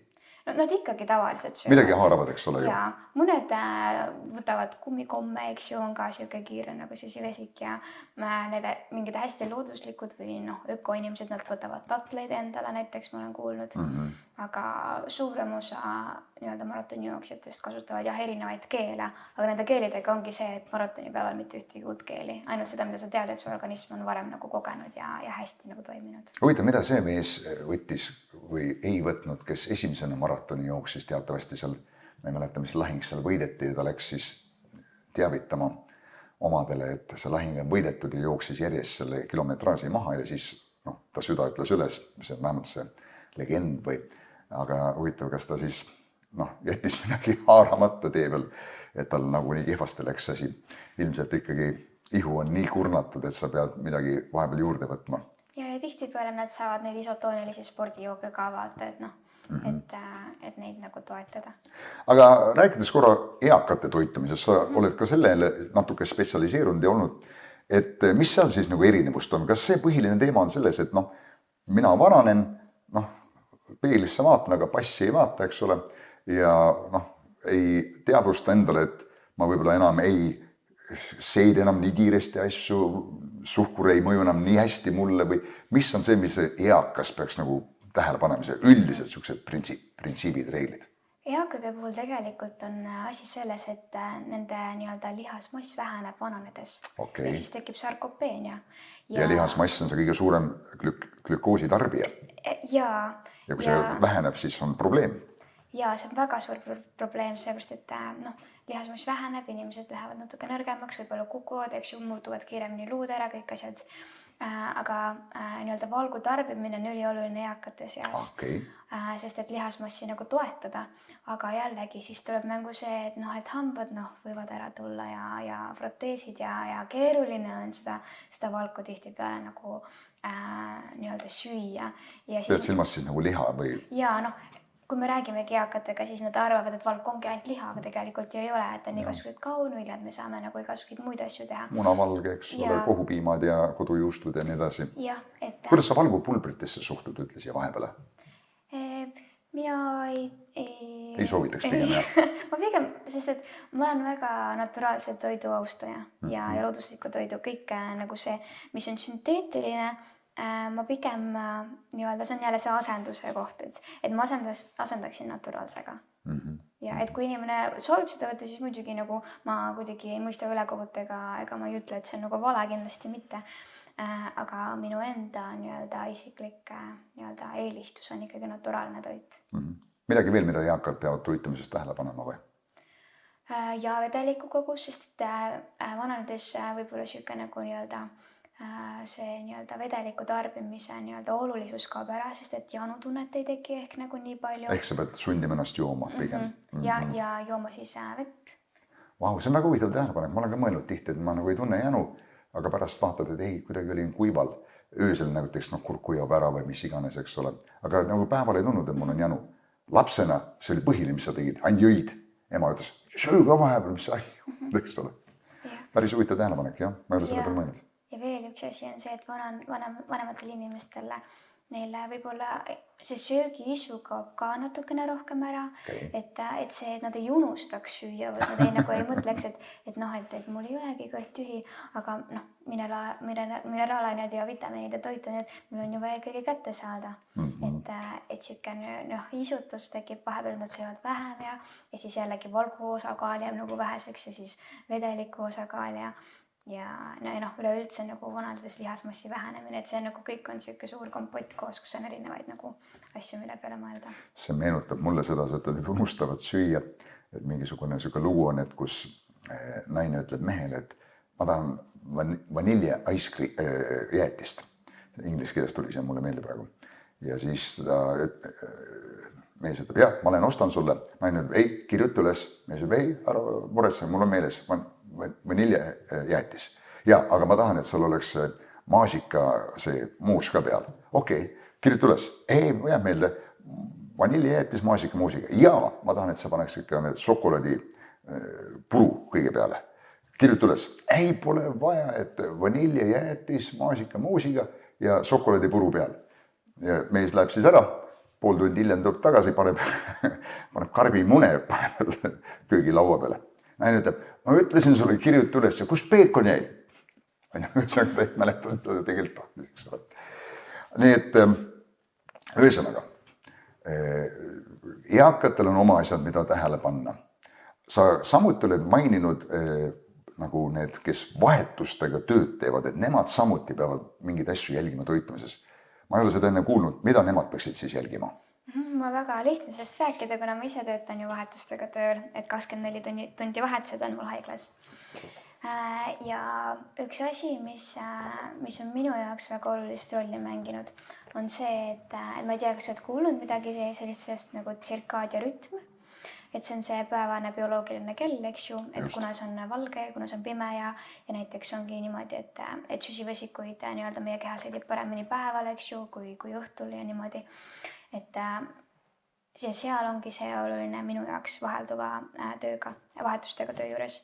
Et pidada kinni rütmist nii palju kui võimalik. Ja et ma ka sööksin nii-öelda regulaarselt, et mul ei oleks niimoodi, et hommikul kell 7 söön kodus, eks ju, ja lõunasööki ma saan süüa ainult alles kell 3, et nii kiire on, eks ju, töö juures. Vaid et ma võtaksin endale selle aja, et ma saan aru, et mu keha vajab seda praegu, et ma saaksin teha seda tööd, mille jaoks ma siin olen. Ja vahetustega töö juures inimesed väga tihti unustavad ära vee joomise. Sa käid ringi ja sa õhtuks vaatad oma veepudelit ja näed, et et sa ei olegi tegelikult päeva jooksul nagu joonud. Ja kolmas väga keeruline asi vahetustega töö juures on need öötunnid. Siis ei tohiks süüa või? Ei, võiks olla alati niisugune 6-tunnine vahe, kus inimene ei söö ja see võiks olla öötundide ajal. Okay. Ja kui sa oled seal öösel üleval, ma saan aru, see on ülikeeruline, sa tahaksid midagi head näksida, sest et sa oled juba nii kaua üleval olnud. Su keha nõuab midagi süsivesikut, su keha nõuab midagi, mis ongi, ma ei tea, komm või Coca-Cola või mida iganes. Ja samamoodi, kui sa oled kehvasti maganud, tavaliselt tahame kohe nagu rohkem midagi süüa. Jah, see ongi niimoodi. Aga siis, mis minu jaoks on aidanud ja mis ma ka teistele vahetustega töö korral olen soovitanud, on see, et planeeri oma toidukorrad ette, tee see meal prep. Võtta endal hommikusöök, lõunasöök, õhtusöök kaasa, mida sa oled läbi mõelnud, et sul on need nagu täisväärtuslikud nagu söögid, mis on ka tasakaalustatud, mis on mitmekülgsed. Ja ära siis võta endale seda kommi kaasa ja söö need täisväärtuslikud toidud ära. Ja et see ei ole see, et et ma lõunat tellin kuskilt mujalt või ma õhtusööki lähen tellin kuskilt mujalt, mis on tänapäeval nii kerge ja kätesadav see toidu tellimine kuskilt valmis kohtadest. Et see meal prep ja toidu ette tegemine on üks nagu võtmesõna ja vee joomine. Ja sa siis propageerid ka selle rütmi hoidmist nii palju kui võimalik. Nii palju kui võimalik. Ka ütleme tavainimese puhul, eks ole, et näiteks hommikul sööd sel kellaajal, lõunat sööd sel kellaajal ja õhtusöögi sööd sel kellaajal, nii palju kui võimalik seda kinni pidada. Jah, see regulaarne toitumine on tegelikult nagu väga-väga suur võti väga paljudele erinevatele nii-öelda. See on üks teema, mida ma pean ka arendama. Jah. Et kui vahetustega töö ei ole võib-olla sinu asi, siis tõesti ma soovitaksin regulaarselt toituda aga kui jällegi vahetustega töö on see, millega keegi tegeleb, siis see ettemõtlemine, et mis ma söön nagu igalle nagu nii-öelda hommikusöök, õhtusöök, lõunasöök, mingi vahepala veel juurde, eks ju, et mis ma nagu söön ja mis on see 6 tundi, kus ma nagu ei söö, et kas see on siis, ma ei tea, 10-4 nagu hommikul öösel, eks ju, on ja. Meina ma selle aja peale, kus ma ei söö. Pange mind üldnarkoosi. Aga see on väga keeruline vahetustega töö korral toitumine on keeruline.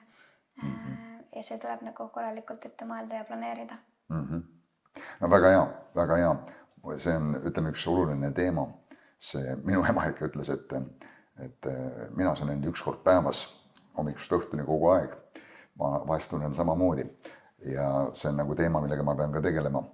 Aga ja ma panen oma voodi jalutusisse sellise plakati, et homsest hakkan korralikult toituma. Iga hommiku tõused üles, viskad pilgu. Aha, homme, selge, järgmine hommiku, homme, okei. Ühesõnaga, ärge nii tehke. Aga räägime toidulisanditest ka natukene ja osaliselt sa siin nimetasid, et alati see nagu ei panustaks nendele. Samas on mingid asju vaja teinekord juurde võtta, elektrolüüte ja asju. Et mida sa toidulisanditest siis arvad või mis sa arvad, et nendest on nagu ikkagi tähtsad, mida me siis vajaksime juurde? Teatavasti see D-vitamiini teema on siin Eestis tuntud, et kõik R-iga kuud peaksime võtma D-vitamiini juurde ja kindlasti medkoolis ka veel räägitakse neid asju, ma ei tea, aga mis su isiklik arvamus on, võib-olla see on kujunenud mingite kogemuste ja muude vaatluste järgi teiseks? Minu isiklik arvamus ja praktika on ikkagi see, et ma tahaksin nii endal kui ka oma klientidel saada kõik vajalikud mikrotoitainet toidust kätte, et mitte panustada toidulisanditele, aga on olemas, on mingid toidulisandid, mida me eestlastena vajame, sest et meil ei ole aastaringi päikest. Elame siin laiuskraadil on ja. Et see D-vitamiin on midagi, mida mina ise võtan ja tihtipeale me teeme ka pereõenduses siis, me teeme vereproovidena, teemegi, vaatame, kui palju on inimesel siis D-vitamiini ja te peaks lihtsalt niisama ka võtma, eks ole, sest D-vitamiini ületarbimine võib olla mürgine, eks? On, jah, kui inimene võtab rohkem. Aga tõesti, neid on ainult käputäis inimesi, kellel on D-vitamiin talvekuudel korras. Ongi nii, jah? Ainult käputäis inimesi tõesti. Wow. Et enamust on korras. Vastupidi. Ja kõige kehvemaid näitajaid ma näen teismelistel. Tegelikult ka? Jah, teismelistel noortel. Sa arvuti ekraanist ei tule, siis D-vitamiin nagu päiksekiirgusest tuleb või? Jah, et D-vitamiin on üks asi ja siis kuna ma tean, et mina ise ei söö piisavalt rasvast kala, siis aeg-ajalt ma seda omega-3 ka ikkagi võtan. Võtad juurde. Ja kuna omega-3 ka tegelikult ju surub maha selle põletikureaktsiooni, eks ju, kehas. Igal juhul kasuks. Et siis ma võtan selle põhimõttega ka omega-3. Ja samas kui ongi nagu intensiivsed trennipäevad, on vastupäevad, siis elektrolüütide segu, seda ma võtan ka. Või siis võtan värska vee poest. Aga üleüldiselt muude vitamiinide ja mineraalainetega ma ise panustan nagu toidu peale. Ja ma kuulsin ühte podcasti, kus see intervjueerija küsis seal ka mingi toitumisspetsialisti käest, või oli ta mingi teadlane ja teatavasti nemad uurivad asju nagu raku tasandil ja molekulaarbioloogiliselt ja ühesõnaga tunnevad asju nagu selles protsessides, mis keemilised protsessid toimuvad ja et mis on need 5 kõige tähtsamat toidulisandit ja pärast ta vähendas neid nagu isegi 3 peale. Siis ma mäletan, esimese asjana ta ütles inimene D-vitamiin. Nüüd see järjekord edasi ei ole mul täpselt meeles, aga siis omega, eks ole, 3 on need happed. Siis oli kreatiin oli üsna kõrgel seal ka. Ja kreatiinist ma olen ka, on see kreatiin eesti keeles ka vist? Jah, kreatiin. Et olen kuulnud väga palju nagu head, väga palju spetsialistid räägivad sellest ja siis magneesium oli minu arust seal ja äkki oli B12 ka, sest ütleme seda ka võib-olla alati ei saa piisavalt, kes ei söö nagu liha näiteks. Et, aga kui sina peaks valima nendest, siis millised näiteks 3 sa valiksid? Valiksidki selle D-vitamiini? Jaa, D-vitamiin, sest ma seda ju võtan talvekuudel, omega-3 ma ka võtan päris tihti. Ja 3. ma võtaksin magneesiumi, sellepärast, et oleneb nüüd, mis magneesiumi vormist me räägime. Magneesiumil on nii palju erinevaid vorme. Aga ma tihtipeale olen märganud seda, et kui mul on olnud keeruline uni ja ma kasutan magneesiumit une soodustamiseks õhtuti. Ja, see mõjub hästi. Ja. Mul oli nagu mingid silmtõmblasi mõlemad aeg-ajalt ja ma hakkasin võtma ühte spetsiifilist magneesiumit ja see kadus nagu ära. Ja siis jalakrambid ja sükksed asjad teinekord, eks ole. Nii et ma ise võtan magneesiumi lisaks ja ma olen tundnud, et see mõjub tegelikult hästi. Nii et, aga suhkru asendajad, see on ka üks omaette teema, seda väga sügavuti ei jõua siin minna, aga mida sa nendest arvad? Siin on, mis need kuulsamad on, stevia, eks ole, ja mingi E-tähega oli mingi, kuskil ma kirjutasin üles, aga mingi Eritritol, jah. Jah. Eritritol. Ja mesi ja mis iganes muud. Et mida sa siis soovitaks või julged nagu öelda, et kui suhkrut ei saa tarbida, kasuta seda. No need, mis sa praegu välja tõid, need 3, need on kõik looduslikud. Neid ma soovitaksin igal juhul, kui on näiteks ka sünteetilised, vaata, sünteetilised suhkrasendajad, mis need aspartamid ja suhkraloosid ja kõik need asjad. Et pigem looduslikud kui sünteetilised. Ksüliton on ka vist looduslik või? Ja ksüliton on ka looduslik. Ma ei mäleta, kus kohast ta tuleb, aga kuskilt. Mingi taime seest. Jah, täpselt oli, jah, just. Ja, pigem looduslikud kui sünteetilised. Ja kui mina õppisin, siis mesi ei olnud meil lisatud suhkrutena, vaid või nende suhkruasendajatena, vaid mesi on ka lisatud suhkur nagu tavaline suhkur, siis mett võrreldakse ka nagu, et ta on nagu suhkur. Et ta ei ole asendaja, aga ta on ka suhkru nagu all. Samamoodi nagu kokospalmisuhkur, tavaline suhkur, pruunsuhkur, mesi. Need on nagu oma kompott. Et siis ütleme, kui on probleem, pigem väldi mett, eks ole, siis mesi ka nagu on veresuhkru tõst ja kohe naksti. Aga üks kõige populaarsem suhkruasendaja, mis on ka ühtlasi nagu kõige ohutum, on stevia praegu, mida kasutatakse väga palju. Seda sa pead kõvasti rohkem panema, et sama magusust kätte. Jah, aga kui inimene nagu tahab suhkruasendajat, siis ma arvan, et stevia on üks kõige populaarsemaid variante, mis praegu turul on. Ja ta on ka looduslik, eks ju, et igal juhul see enne, kui ma ei tea, aspartami ja suhkraloosi ja mis iganes. Ei tea, mis sealt lisaks kõik tuleb, selle tõttu sa neid kasutad, eks ole. Just. Aga sa, Merilin, oled ka ju kristlane ja teatavasti usud Jumala väesse, tervendavasse väesse kindlasti ja mõistad seda inimese vaimu ja ihu või hinge või ihu nagu ühendust, eks ole, me teame nendest psühhosomaatilistest haigustest ja nii edasi, eks ole.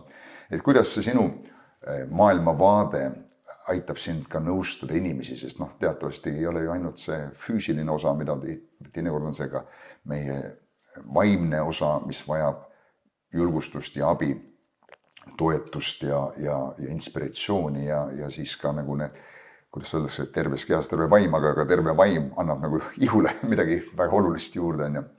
Et kuidas see sind mõjutab, kas sa saad seda kasutada, kui sa klientidega suhestud ja või mis viisil? Mul on ju 2 erinevat sorti kliente, ühed on kristlased, teised on mittekristlased. Aga üleüldiselt ma saan kasutada seda mõtteviisi küll kõigiga ja ma usun, et see minu praktika, mis on, et ma näengi inimest kui tervikut, mitte lihtsalt seda eesmärki, mis tal on, vaid ma räägingi temaga ja kõik asjad läbi, tema uned, tema liikumised, tema toiduharjumused, kõik nagu asjad ma räägin läbi ja ma näen inimest kui tervikut, mitte ainult seda ühte eesmärki, mis tal on. Ja ma usun, et see on midagi, mida ka Jumal mulle õpetanud on, et ka meditsiinis, et ei ole niimoodi, et kui mul tuleb haiglasse inimene ja ta ütleb, et ta jalg valutab, siis ei tähenda seda, et ma vaatan ainult seda jalga ja tegelen ainult selle jalaga, vaid ma vaatan inimesele otsa ka ja näen, et selle taga on päris inimene. Et selle jala otsas on päris inimene, eks ju, et ei ole ainult see jalg, kes mulle siia vastu tuli.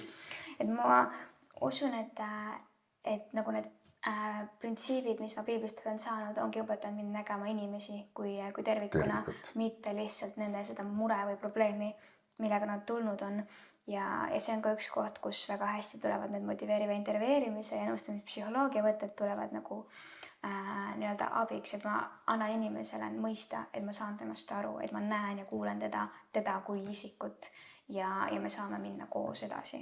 Ja vaata, õpetussõnade raamat ütleb, et hea sõna teeb inimesele rõõmu. Ja me teame, et rõõmus süda valmistab mõnu või nii-öelda toodab meie ihus sükest hormonaalset balanssi, mis tegelikult on sinu füüsilisele või füüsilise ihule tervislik. Nii et kahtlemata ei ole see ainult, et ma kirjutan sulle mingi retsepti või annan sulle mingisugused, ma ei tea, mis siis distsipliini siin ette või dieedi, vaid ka see vaimulik osa, mis võib tegelikult inimest niisama palju aidata, eks ole. Mul oli, ja muidugi kristlaste puhul on see lihtsam võib-olla vaimulikke asju esile tuua ja palvetada inimese eest. Ja ma käisin Ameerikas kunagi ühe hambaarsti juures ja ta tegeles ühe purihambaga siin all ja see oli siis vaja juureravi teha ja mis iganes. Ta tegi selle ühe hambale, tegi juureravi, aga ühte hammast siis tegeles ja see oli ka nagu sügav auk ja nii edasi. ja siis ta ütles, et noh, ma loodan, et sammas jääb ellu. Noh, teiste sõnadega, et ei pea selle närvi ära suretama, eks ole. Aga ütles, et see on niisugune piiri peal. Ütles, et ma palvetan selle eest. Ja see on nii vahva, kui hambaarst on lõpetanud oma töö ja siis pani oma käe mu näo peale, palvetas. Noh, sellest on mingi 20 aastat mööda, sammas on ikka kenasti mul alles, nii et palve mõjus ei olnud ainult see tema nagu hambaarsti oskus, vaid ka selline see toetus sellest, mis tuli, nii et kui mul on kristlased kliendid ka olnud, siis me oleme ka koos palvetanud, et ma olen ka palvetanud nende üle ja nende eesmärkide üle ja et see ka on nagu asi, mida ma igatsen teha, et ma saaksin nagu ka oma klientidele palvetada, aga ega ma ei saa igaühe niimoodi tulla ja palvetada. Ja igaüks ei ole sellele võib-olla avatud, on ju. Ja. Aga me rääkisime korra natuke paastumisest ka ja teatavasti piiblist ja vaimulikust elust me teame paastumise teemat ju väga hästi, eks ole. Oled sa paastumise propageerija ka, sa nimetasid, et sa oled seda natuke ise praktiseerinud ka? Paastumisega jällegi oleneb nüüd, kellega ma räägin, eks ju. Et kui ma räägin üleüldiselt, siis paastumine ei pruugi sobida kõigile. Aga need inimesed, kes teevad seda ja tahavad teha seda, siis ma usun, et sellel on kasutegur, kui seda teha targalt. Et mitte ennast kuidagi ülemäära nii-öelda piirata ja pitsustada, olenevalt siis inimest, kas ta on kristlane või ei ole kristlane, eks ju. Et see on nagu nii... Mis lähtepunktist ta seda teeb, eks ole. Aga milliste inimestele ta ei sobiks siis? No tead, võib-olla suhkruhaigus näiteks või mingi sukene, eks ole. Ja ma olen kuulnud ka... Neerupuudulikkus mingi. Et kui sul on nagu mingisugused diagnoosid, anamneesid, siis pigem nagu rääkida läbi oma arstiga, et kas see nagu nii-öelda, kas siis veepaast või vaheltuupaast nagu on nagu see, mida sa võiksid proovida ja katsetada. Aga ma olen ka kuulnud inimesi, kes on tõesti terved olnud ja on proovinud paastuda, aga nad on lõpetanud haiglas esimesel päeval. Ja see ei sobigi nagu kõigi jaoks, aga ma väga nii-öelda, kui ma räägin nüüd kristlasega, siis ma saan aru, et see paastumise eesmärk ja mõte ei ole see, et paastuda, vaid see, et ennast alandada. Ja sellest ma nagu saan aru ja see nagu on see, mida ma ise teen ja mida ma ise tahan teha ja see on ka siuke kristlasena on see nagu nii nagu hea praktika distsiplineerimiseks ja öelda oma kehale, et sa nagu ei oma kontrolli minu üle, vaid... Täna me ei söö. Jah, vaid pühaval minu sees on see... Ihu ütleb, et ärge tehke minuga niimoodi.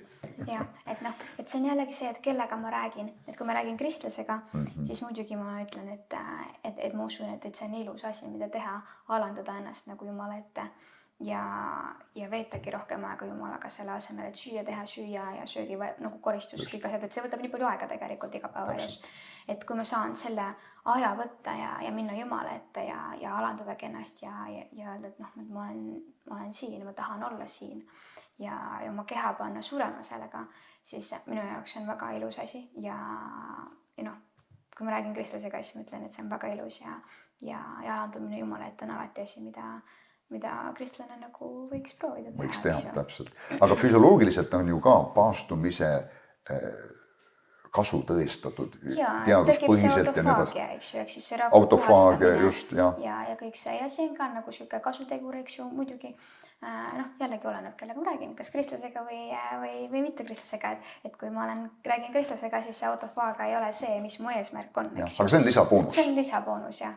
Aga kui ma räägin nagu mitte kristlasega ja tema tahabki just nagu seda raku uuendusprotsessi ja raku puhastamisprotsessi, eks ju teha, siis muidugi ma nagu mainin seda niimoodi. No see autofaagia on teatavasti siis see, et sinu rakus need katkised osad transporditakse välja ja hakatakse ehitama uusi osasid üles, eks ole, täpsustades seda, mis siis toimub.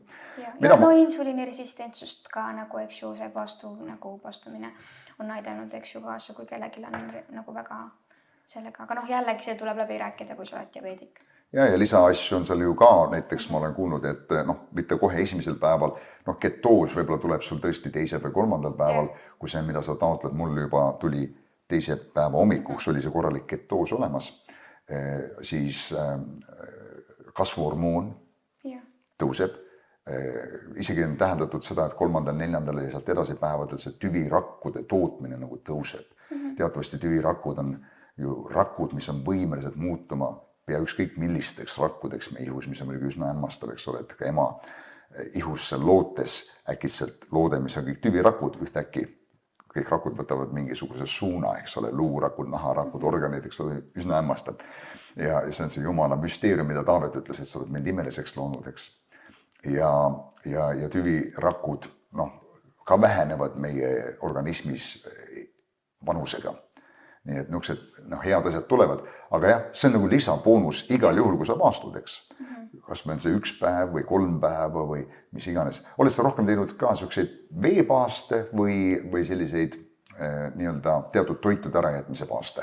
Ma olen teinud veepaaste ja ma eelmine aasta, kui ma läksin missioonireisile, siis ma tegin 40 päeva Danieli paasta. Kuigi ma tean, et Danieli paasta ei ole nagu, Danieli paasta on 21 päeva tavaliselt. Kuigi isegi piibel ei nimeta seda paastuks ausalt. No seda küll. Ta ütles, ma lihtsalt kurnasin oma ihu. Aga ma olen seda teinud ja see oli paras väljakutse, aga ma olen väga tänulik ja õnnelik, et ma ikkagi selle nagu ära tegin ja see oli ka siuke nagu enesele nagu suremine ja jumala ette alandumine, et ma lähen missioonireisile ja ma valmistan ennast selleks ette ja jumal rääkis väga palju tegelikult selle postu ajal minuga ja lubas palatada palveid ja nende inimeste eest, kellega me seal kokku saime ja ma sain sõnumeid neile inimestele postu ajal ja ma panin need kirja ja enne kui ma siis kui ma lennukisse läksin, ma salvestasin endale voice memosse endale need sõnumid ja ma lendan Inglismaale ja siis ma kuulan neid voice memosid ja mõtlesin, et okei, et ma lähen ja teen seda sama nagu ja see oli väga eriline minu jaoks ja kindlasti aga enese maha panemine, eks ju ongi niimoodi, et jumal saab rääkida. Muidugi jumal räägib siis ka, kui me ennast maha ei pane, eks ju, ta on nii võimas jumal ja ta on armuline jumal, et ta räägib siis ka, kui me ei paastu. Aga see on lihtsalt selline enda seadistamine või häälestamine. Jumala laines ei ole ju näljastreik, eks ole, tead muidu kui ja nii edasi. Oled sa paastunud pikemaid paastusid ka või teed sa nagu sellised ühepäevased või paaripäevased või? Ma enamasti nii-öelda oma tavalises elus teen siis nagu ühepäevaseid veepaaste, aga jällegi enne seda nii-öelda Danieli paastu ma kuidagi tundsin, et ma tahan ennast nagu veelgi rohkem pühendada sellele missioonireisile ja siis ma tegin 4-päevase nagu veepaastu. Päris huvitav. Jah, et siis 4 päevaga juba juhtub organismis nii mõndagi. Jah, aga jällegi see on ka nagu tarkus, et kui sa teed nagu üle 3-päevaseid nagu veepaaste, siis sa pead väga targalt nagu tutvustama sööke nagu tagasi oma organismile, et sa ei saa süüa ükskõik mida, vaata. Ja kohe, just. Et kui inimene nagu tahabki teha nagu pikemat veepaastu, siis ta peab väga teadlikult uuesti alustama söömist. See probleem on selles, et kui sa söömise juurde tagasi naased, siis see söögiisu nagu plahvatuslikult äkitselt tõuseb ja kiusatus on süüa muidugi üle. Kiusatus on seda väikest kokku tõmbunud magu nagu venitada äkki liiga suureks ja muidugi see veresuhkru teema, eks ole, spaikib üles ja nii edasi. Ma olen ka pidanud aastatega seda õppima, et alguses ma ei osanud seda paastu nagu õieti lõpetada. Ja muuseas, ma kuulsin ühest mehest, kes paastus aasta ja mõned päevad peale veepaast.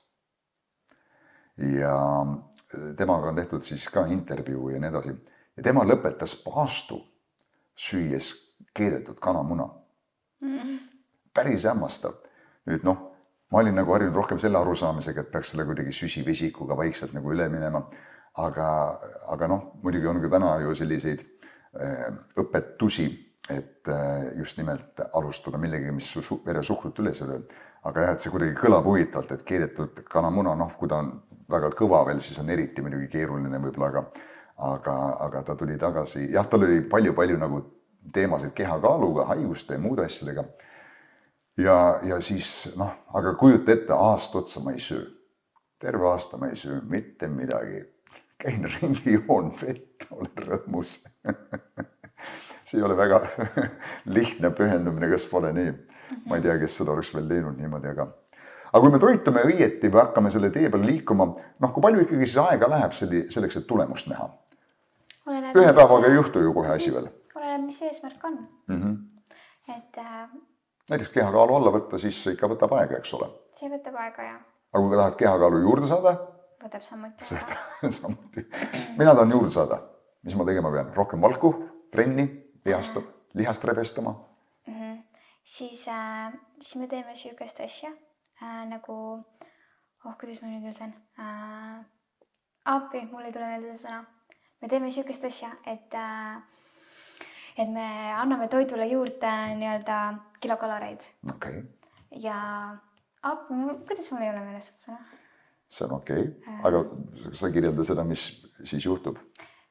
See on toidu rikastamine, mida me Toidu rikastamine, Toidu okei. rikastamine. See ongi see, et me anname sellele tavapäevasele toidule, mis sina sööd näiteks, on ju, me anname sinna väga-väga suure kilokaloorsusega toiduaineid juurde, mis justkui sa võid neid väheses koguses süüa, näiteks ma ei tea, maapähkli või, eks ju. Sa ei pruugi seda palju süüa, aga selles väikses püsikas või selles väikses teelusikas on peaaegu et 100 kilokalorit, eks ju. Et siuksed nagu toidu rikastamine, et sa võtad neid toite, kus on palju kilokaloreid ehk palju energiat ja mida sa ei pea palju sööma, et sinu päevane kiloraaž nagu tõuseks nagu väga-väga kõrgele. Ja sellega nagu tavaliselt me saame inimeste nagu kaalu ülesse. Vau, väikses koguses nii palju kaloreid, see on nagu sa võtaks rusikatäie seda musta augu materjalid, et must auk pidi olema kõik aine nii tihedalt koos, eks ole, et siis saad siukse laksu kätte. Aga räägime veel kofeiinist. Mida siis arvata kofeiinist? On see hea, on see halb? Või on see neutraalne?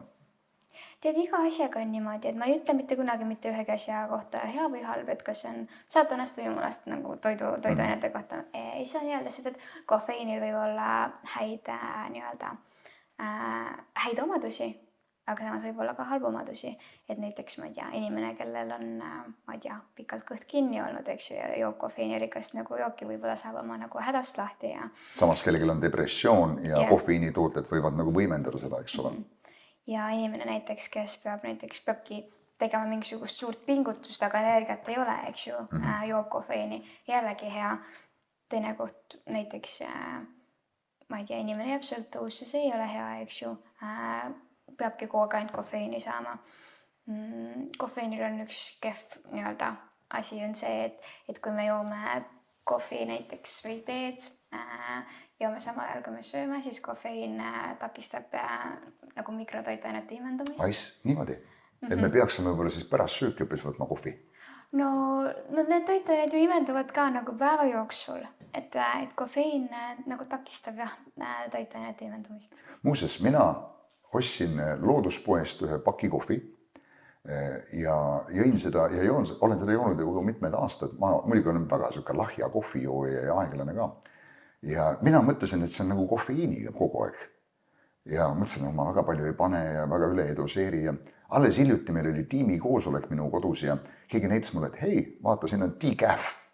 Ma ütlesin, mina siin oma arust kõva laksu iga hommikul sellest, aga nüüd on välja, et see ei olegi, et see kõik toimus siin. Placebo.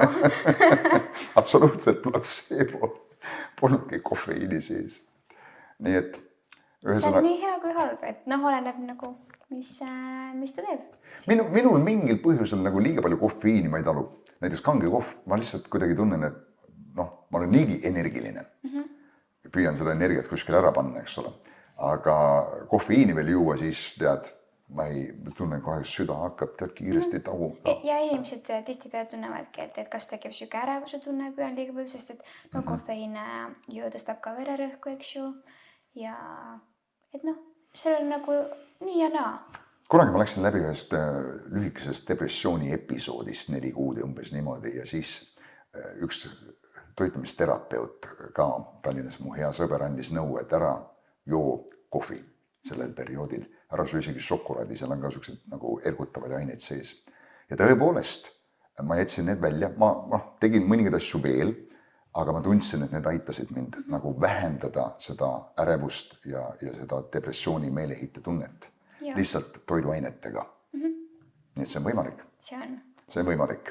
Aga kuidas vältida seda, et see toitumine ei muutu meile nagu ebajumalaks, et nüüd ma hakkan siin jälgima ja tead, keegi ei tohi midagi siin nüüd teisiti teha ja see on nii A ja O ja lähen lausa tülli kellegiga sellepärast, et nii käib siin see asi ja inimesed võib-olla lähevad natuke äärmusse vahest sellega ka. Võivad minna küll, aga ma ise ei kujuta ette nagu sellist olukorda. Ma ei ole näinud ühtegi inimest, kes läheks ja ma ise ka kuidagi ma ei suuda nagu mõelda, et see võiks saada kuidagi ebajumalaks või muidugi võib, ma ei ütle, et see nagu võimatu oleks, muidugi on inimesi, kelle jaoks see võib olla nii, no ma vaatan vahest YouTube'ist on näiteks mingid tegijad, kes kõiki asju seal katsetavad ja proovivad tohutult ja käivad siin ja seal ja sebivad sellega ja ühte asja, teist asja. Tundub, et see on nagu kogu nende elu, et kogu elu käibki selle ümber, tead. Jah, see võib olla mõne jaoks siuke karm reaalsus. See peaks olema ikkagi vahend ja eesmärk peaks olema see, et ma tervislikult saan paremini teha, mida iganes mu missioon elus on, kui sa oled kristlan, teenida issanda tahet, eks ole, aga sul on igal juhul inimesena ju mingid motiivid, soovid ja eesmärgid elust täita. Ja, et see tervislik toitumine, kui see läheb väga siukseks nii-öelda äärmustesse, siis see tervislik toitumine võib muutuda ebatervislikuks, et et see ei ole ainult see, et et mida me oma kehale sisse saame nagu anda, vaid kuidas me ka mõtleme nagu sellest toidust, et mida ja kuidas me mõtleme sellest toidust, mida me saame siis endale nagu lubada. Ja, just. Nüüd, muidugi me ei jõua siin täna rääkida ju süviti asjadest ja see ei ole see eesmärk, aga kui me võtame selle jutu kokku, mis võiks olla siis tervisliku toitumise poole liikuva inimese heaks? Need mõningad asjad, mida ta peaks näiteks, jälle me räägime üldiselt, me räägime konkreetselt isikust, me ei anna kellelegi nõu siin, aga asjad, mida ta peaks näiteks ära lõpetama ja mingid asjad, mida ta peaks hakkama tegema, juhul kui ta neid ei tee eelnevalt. Kas on mingid reeglid üldiselt? Ma ei nimetaks neid kuidagi reegliteks või ära lõpetamiseks või midagi kindla alustamiseks, aga midagi, mis ma kõige üldisemalt alati soovitan inimestele, kes tulevad ka lihtsalt rääkima, eks ju, tavaliselt nõu saada nagu päeva käigus, siis asjad, mis ma ütlen, mis on nagu kõige alus, kõige olulisemad, ongi taldrikureegel. Inimesed teavad, mis see on, aga nad ei praktiseeri seda. Ma olen kuulnud, aga ma ei tea täpsemalt, eks ole. Ma olen hea näide sellest. Jah, taldrikureegel, siis ongi regulaarne toitumine, et iga 3,5-4 tunni tagant oma ei nägu ja ei saa mingi vahepala, eks ju. Mitmekülgne toitumine, tasakaalustatud toitumine, et need ongi need põhiasjad, millega alustada. Ja kui inimene ka esimest korda võib-olla alustab, siis ma soovitaksin seda, et ära ole siukse mõtlemisega, et kõik või mitte midagi. Et kui sa hakkadki näiteks taldrikureeglit tegema ja sa ei saa iga toidu korda teha, ära ole siuke kõik või mitte midagi. Võib-olla sa alustad sellest, et ma teen ainult õhtusöögid taldrikureegli järgi või ma teen ainult, ma ei tea, 3-4 õhtusööki näiteks nädala raames.